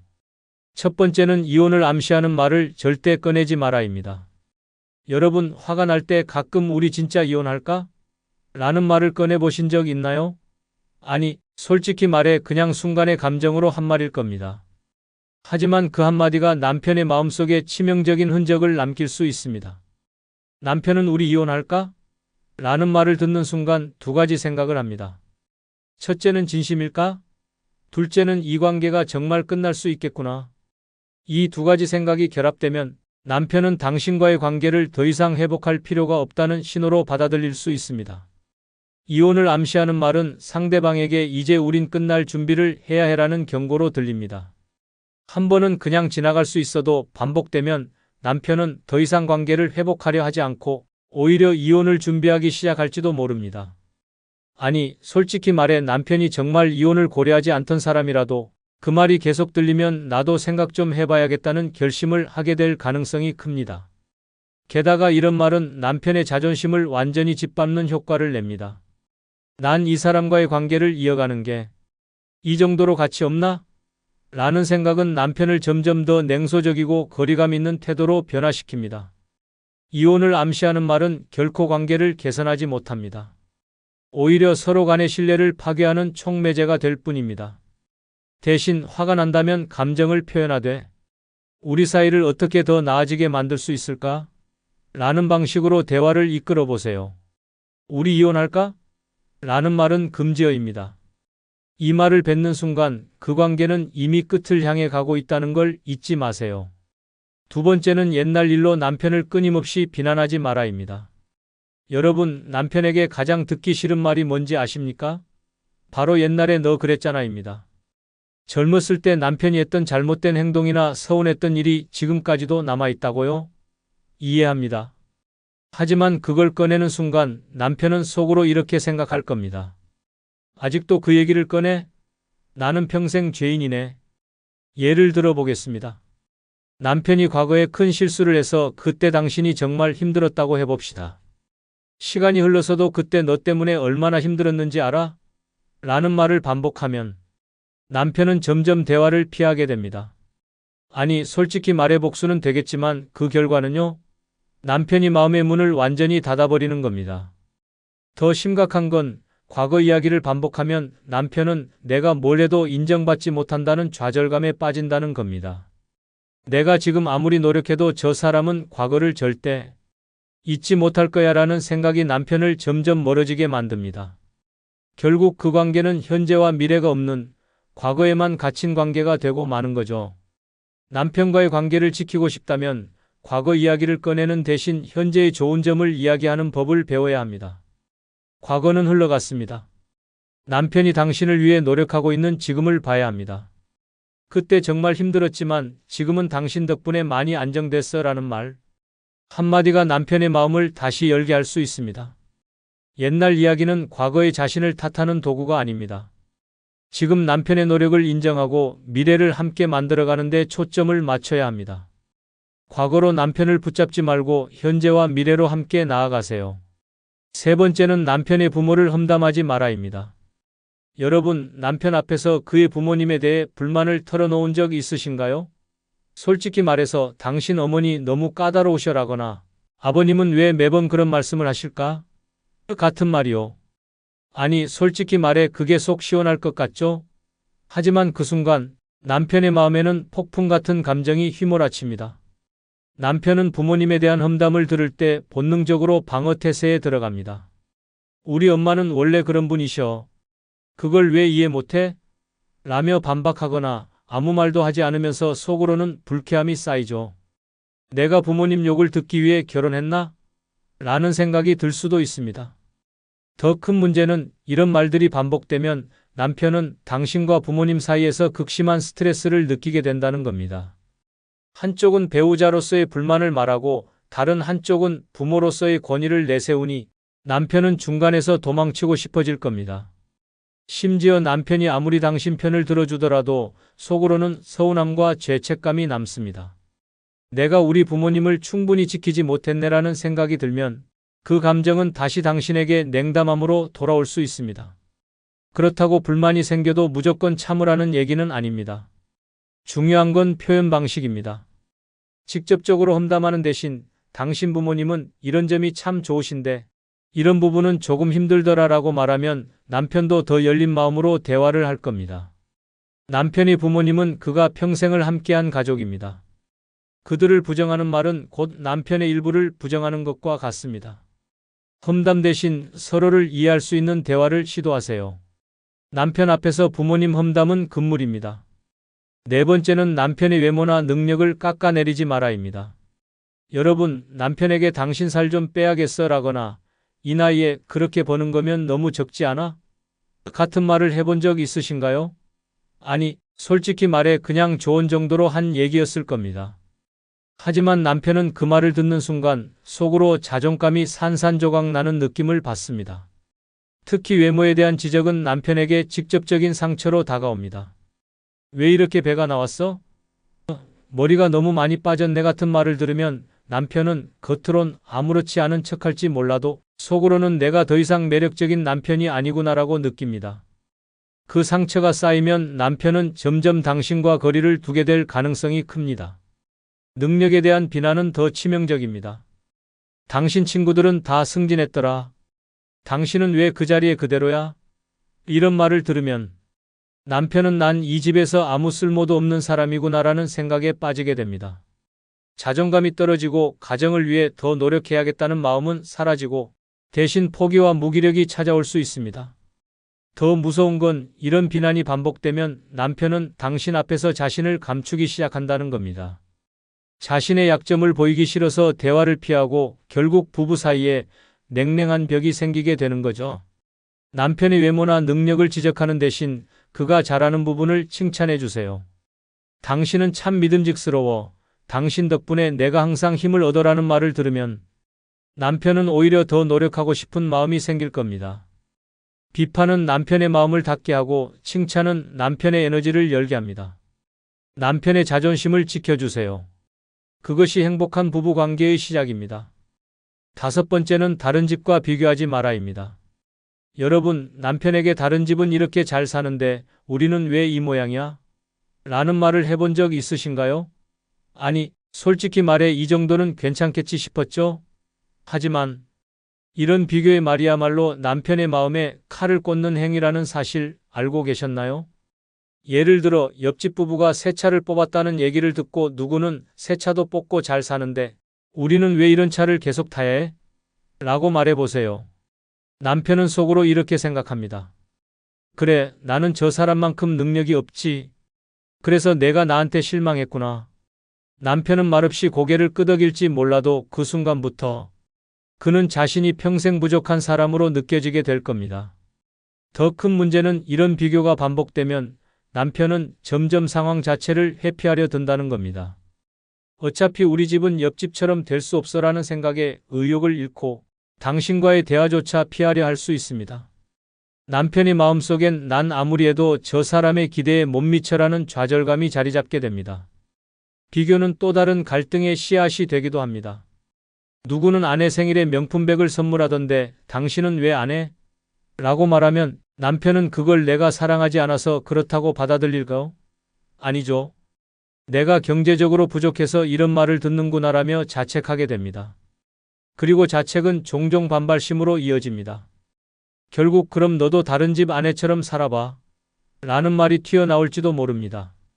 다른 집과의 비교는 남편의 자존감을 파괴하고 부부관계에 불필요한 갈등을 만듭니다. 대신 우리 집은 이런 점이 참 좋아라는 긍정적인 이야기를 해보세요. 그러면 남편은 당신과 함께 더 나은 미래를 만들어가고 싶어질 겁니다. 비교는 멈추고 칭찬과 격려를 시작하세요.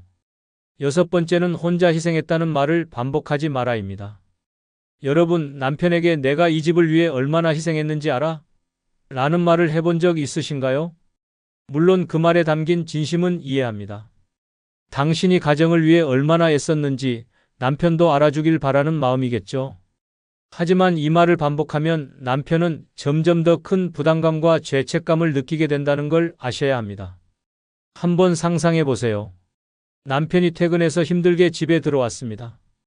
그런데 당신이 내가 평생 이 집 살림하느라 하고 싶은 거 하나 못했어 라고 말하면 남편은 속으로 이렇게 생각할 겁니다.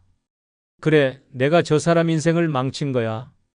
이런 생각이 쌓이면 남편은 집에 오는 것조차 피곤하게 느끼기 시작합니다. 더 심각한 건 이런 말이 반복되면 남편은 점점 나로 인해 내가 불행하다는 결론에 도달하게 됩니다. 그리고 그 결론은 그럼 내가 떠나줘야 내가 행복해지겠지라는 극단적인 선택으로 이어질 수 있습니다. 남편이 황혼이혼을 선택하는 가장 큰 이유 중 하나가 바로 이 끊임없는 희생의 압박이라는 걸 아시나요? 물론 희생의 고단함을 알아줬으면 좋겠다는 마음은 이해합니다.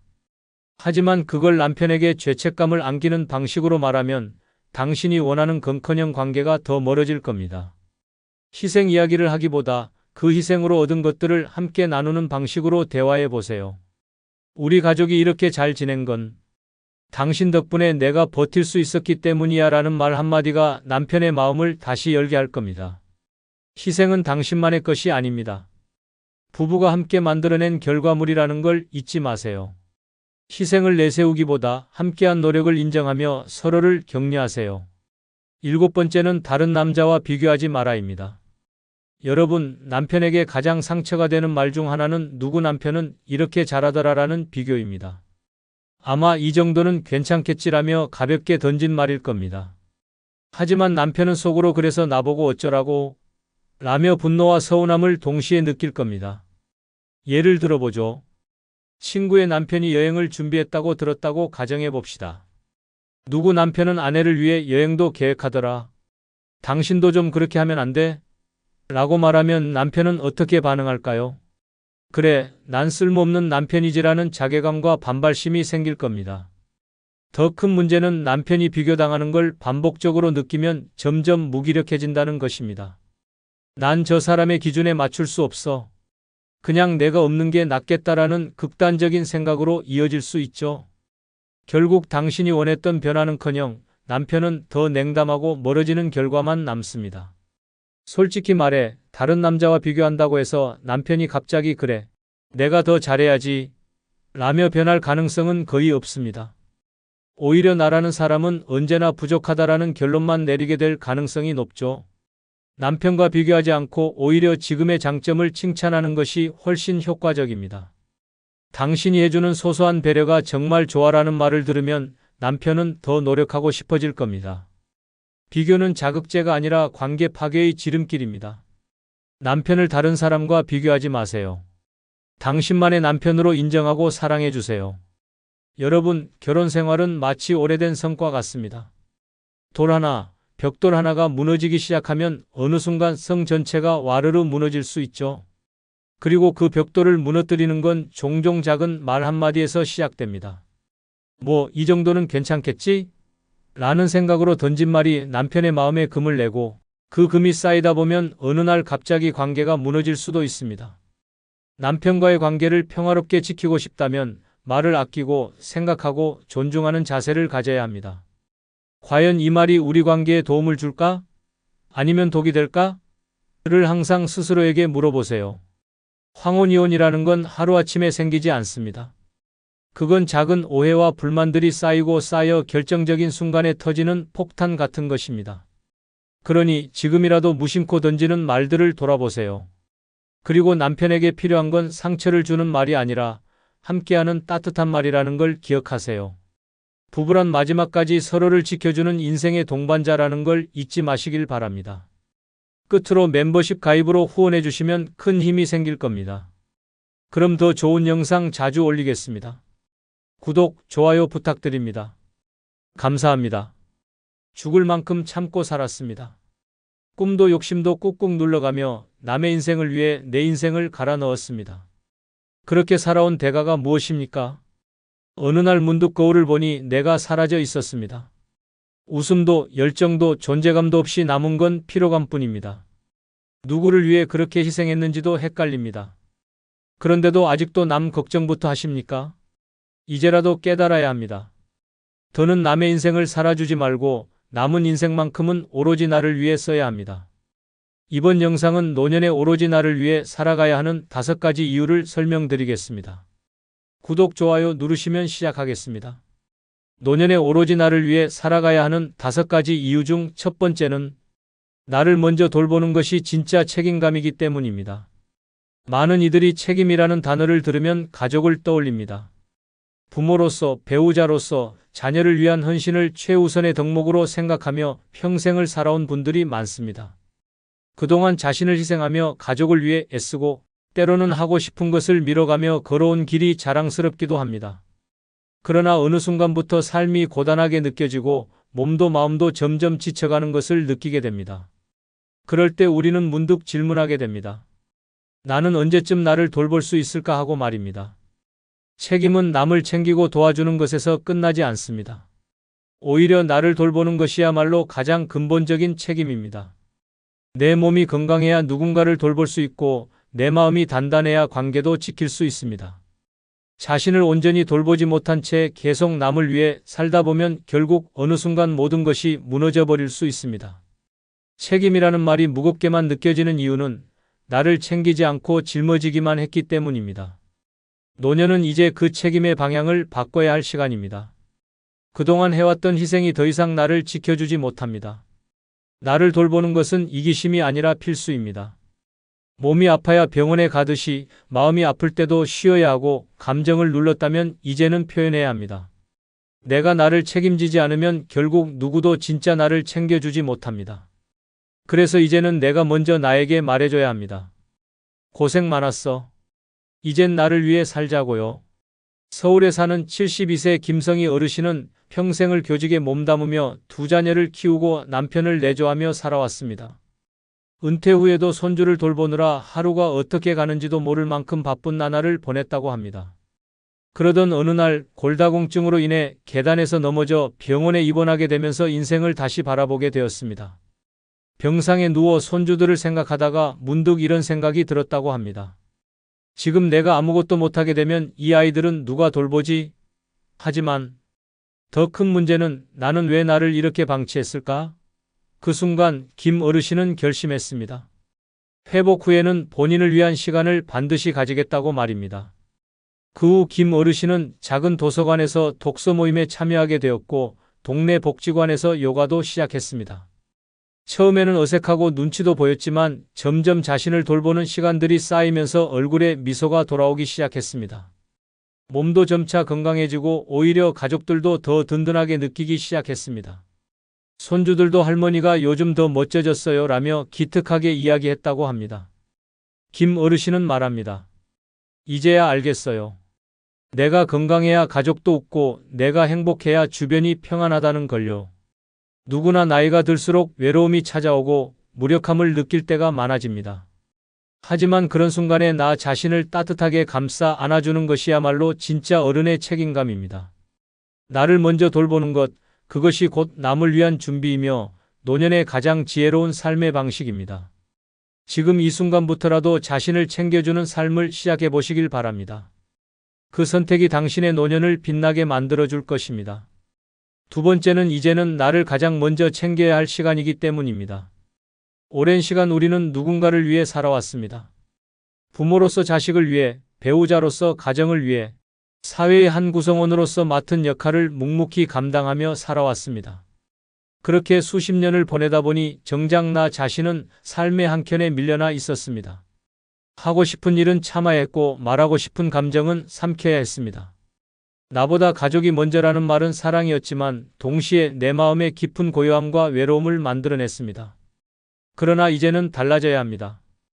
이제는 나를 가장 먼저 챙겨야 할 시간입니다. 더는 미룰 수 없습니다. 세상에 유일무이한 나라는 존재를 돌보는 일은 이기적인 것이 아니라 꼭 필요한 일입니다. 내가 건강해야 남도 챙길 수 있고 내가 행복해야 진짜 웃음이 나옵니다. 나를 돌보는 일이야말로 진짜 책임이며 삶의 균형을 회복하는 출발점입니다. 나를 챙긴다는 것은 거창한 것이 아닙니다.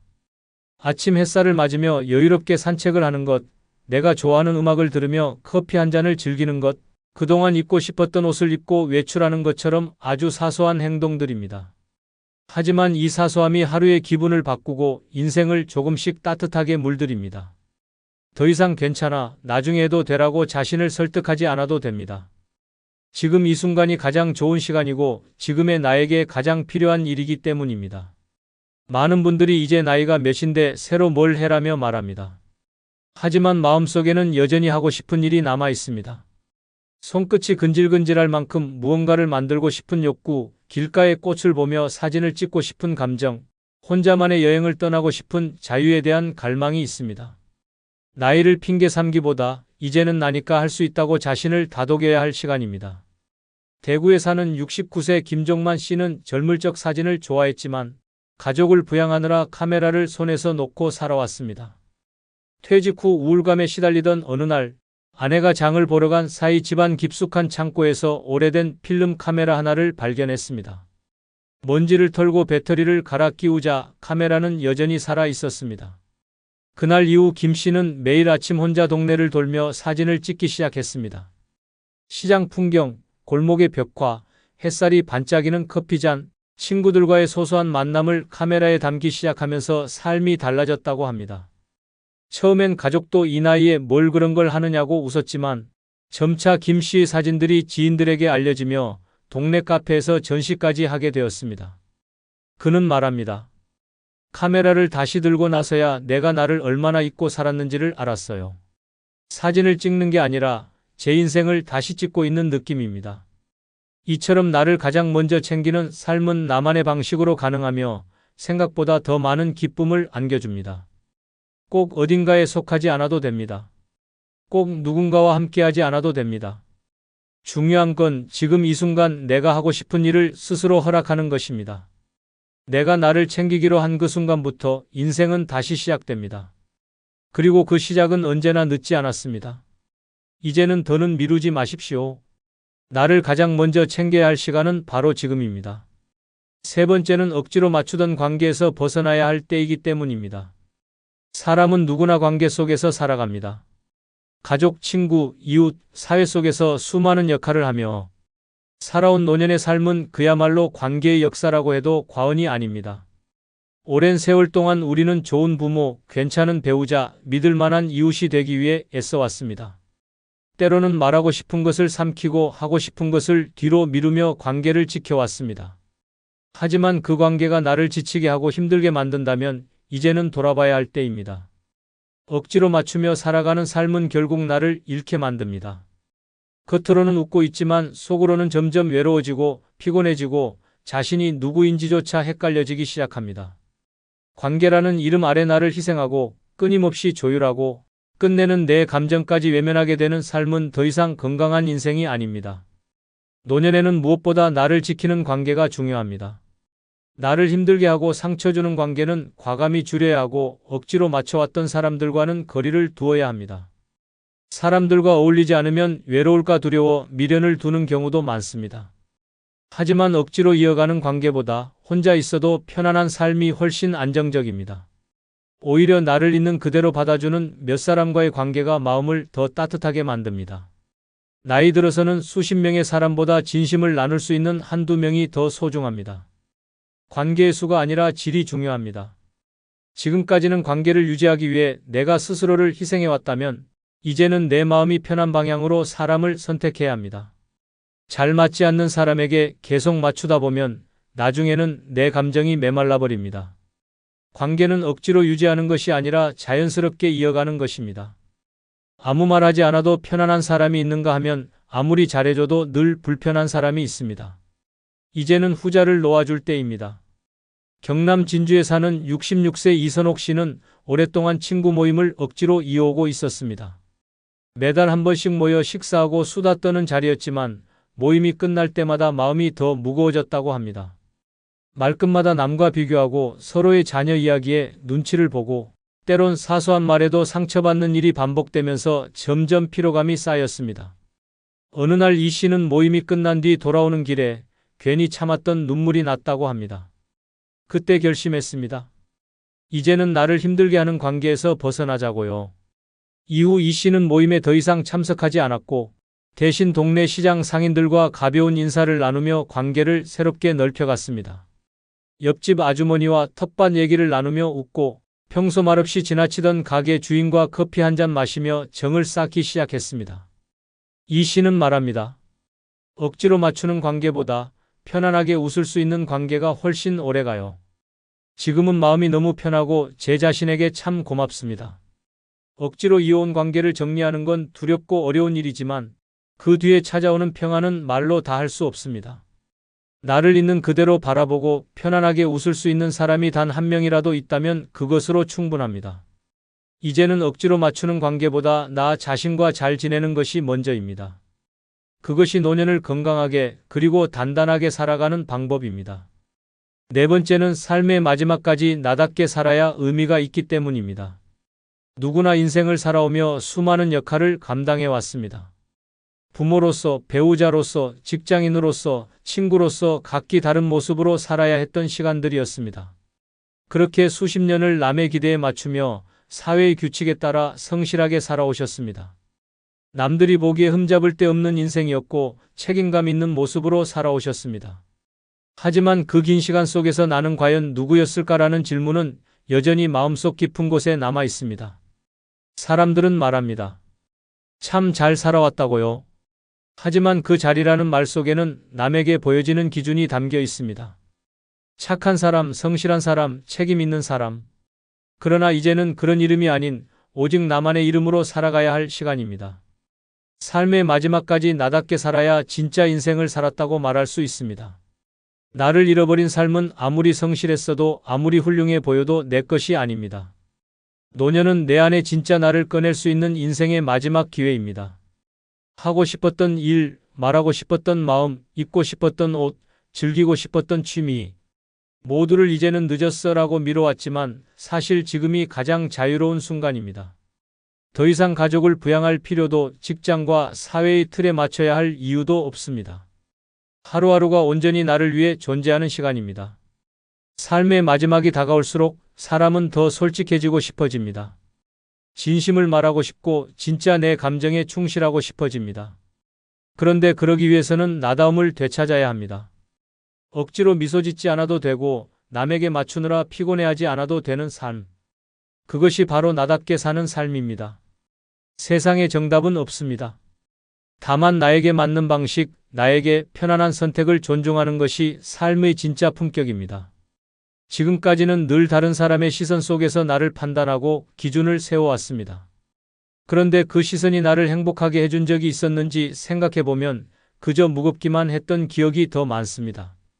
나답게 사는 삶은 내가 스스로에게 웃을 수 있게 하고 내가 나를 사랑하게 만듭니다. 나를 좋아하는 삶은 내 주변도 따뜻하게 만들고 결국 삶 전체를 긍정적인 에너지로 바꿔줍니다. 누군가는 말합니다. 이 나이에 뭘이라고요? 하지만 바로 이 나이이기에 가능한 것이 있습니다. 이제는 욕심을 내려놓고 비교도 내려놓고 스스로의 삶에 집중할 수 있는 시기입니다. 젊었을 때는 용기 내지 못했던 것들을 시도할 수 있고 사람들과 다르게 살아도 괜찮다고 자신 있게 말할 수 있는 시기입니다. 그것이 나답게 살아가는 용기이며 인생의 진짜 아름다움입니다. 노년이란 인생의 끝이 아니라 나다운 삶의 시작입니다. 그동안 꾹 참고 억눌렀던 감정을 이제는 드러내도 괜찮습니다. 다른 사람과 다르게 살아도 아무 문제가 없습니다. 좋아하는 것을 따라가고 하고 싶은 것을 표현하고 싫은 것에는 단호해져도 괜찮습니다. 그 모든 선택이 바로 당신을 당신답게 만드는 일입니다. 이제는 남에게 잘 보이기 위한 삶이 아니라 나에게 떳떳한 삶이 필요합니다. 삶의 마지막을 후회 없이 마주하기 위해서는 그 마지막이 나다운 색으로 채워져야 합니다. 그것이 진짜 행복이고 진짜 존엄입니다. 나답게 살아가는 하루하루가 모여 결국 당신의 인생 전체를 아름답게 완성시킵니다. 지금이 바로 나를 위해 나답게 살아야 할 가장 소중한 시간입니다. 다섯 번째는 나를 먼저 돌보는 것이 진짜 책임감이기 때문입니다. 사람은 살아가면서 수많은 말을 마음속에 담고 살아갑니다.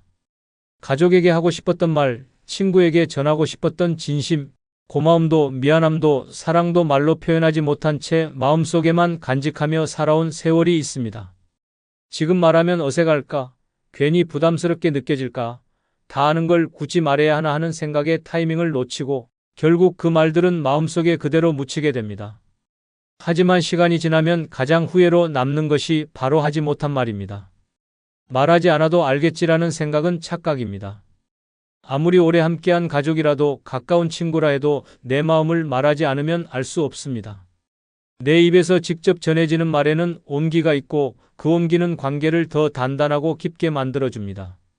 하고 싶은 말을 참는다는 것은 결국 내 마음을 나 자신에게조차 숨기는 것입니다. 감정을 억누르는 것은 나를 지치게 하고 관계를 점점 멀어지게 만듭니다. 특히 노년이 되면 감정 표현이 더욱 줄어듭니다. 말 한마디에도 눈치를 보게 되고 괜히 오해를 살까봐 웃으며 넘기게 됩니다.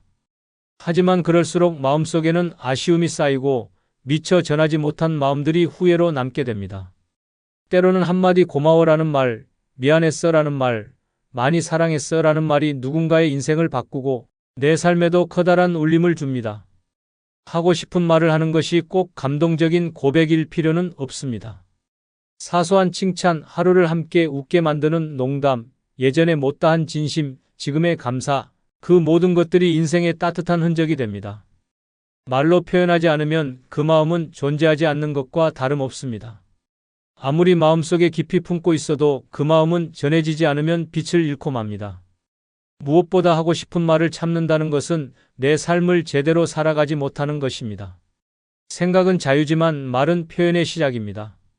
마음속의 진심을 꺼내어 말로 전할 수 있어야 진짜 나다운 삶입니다.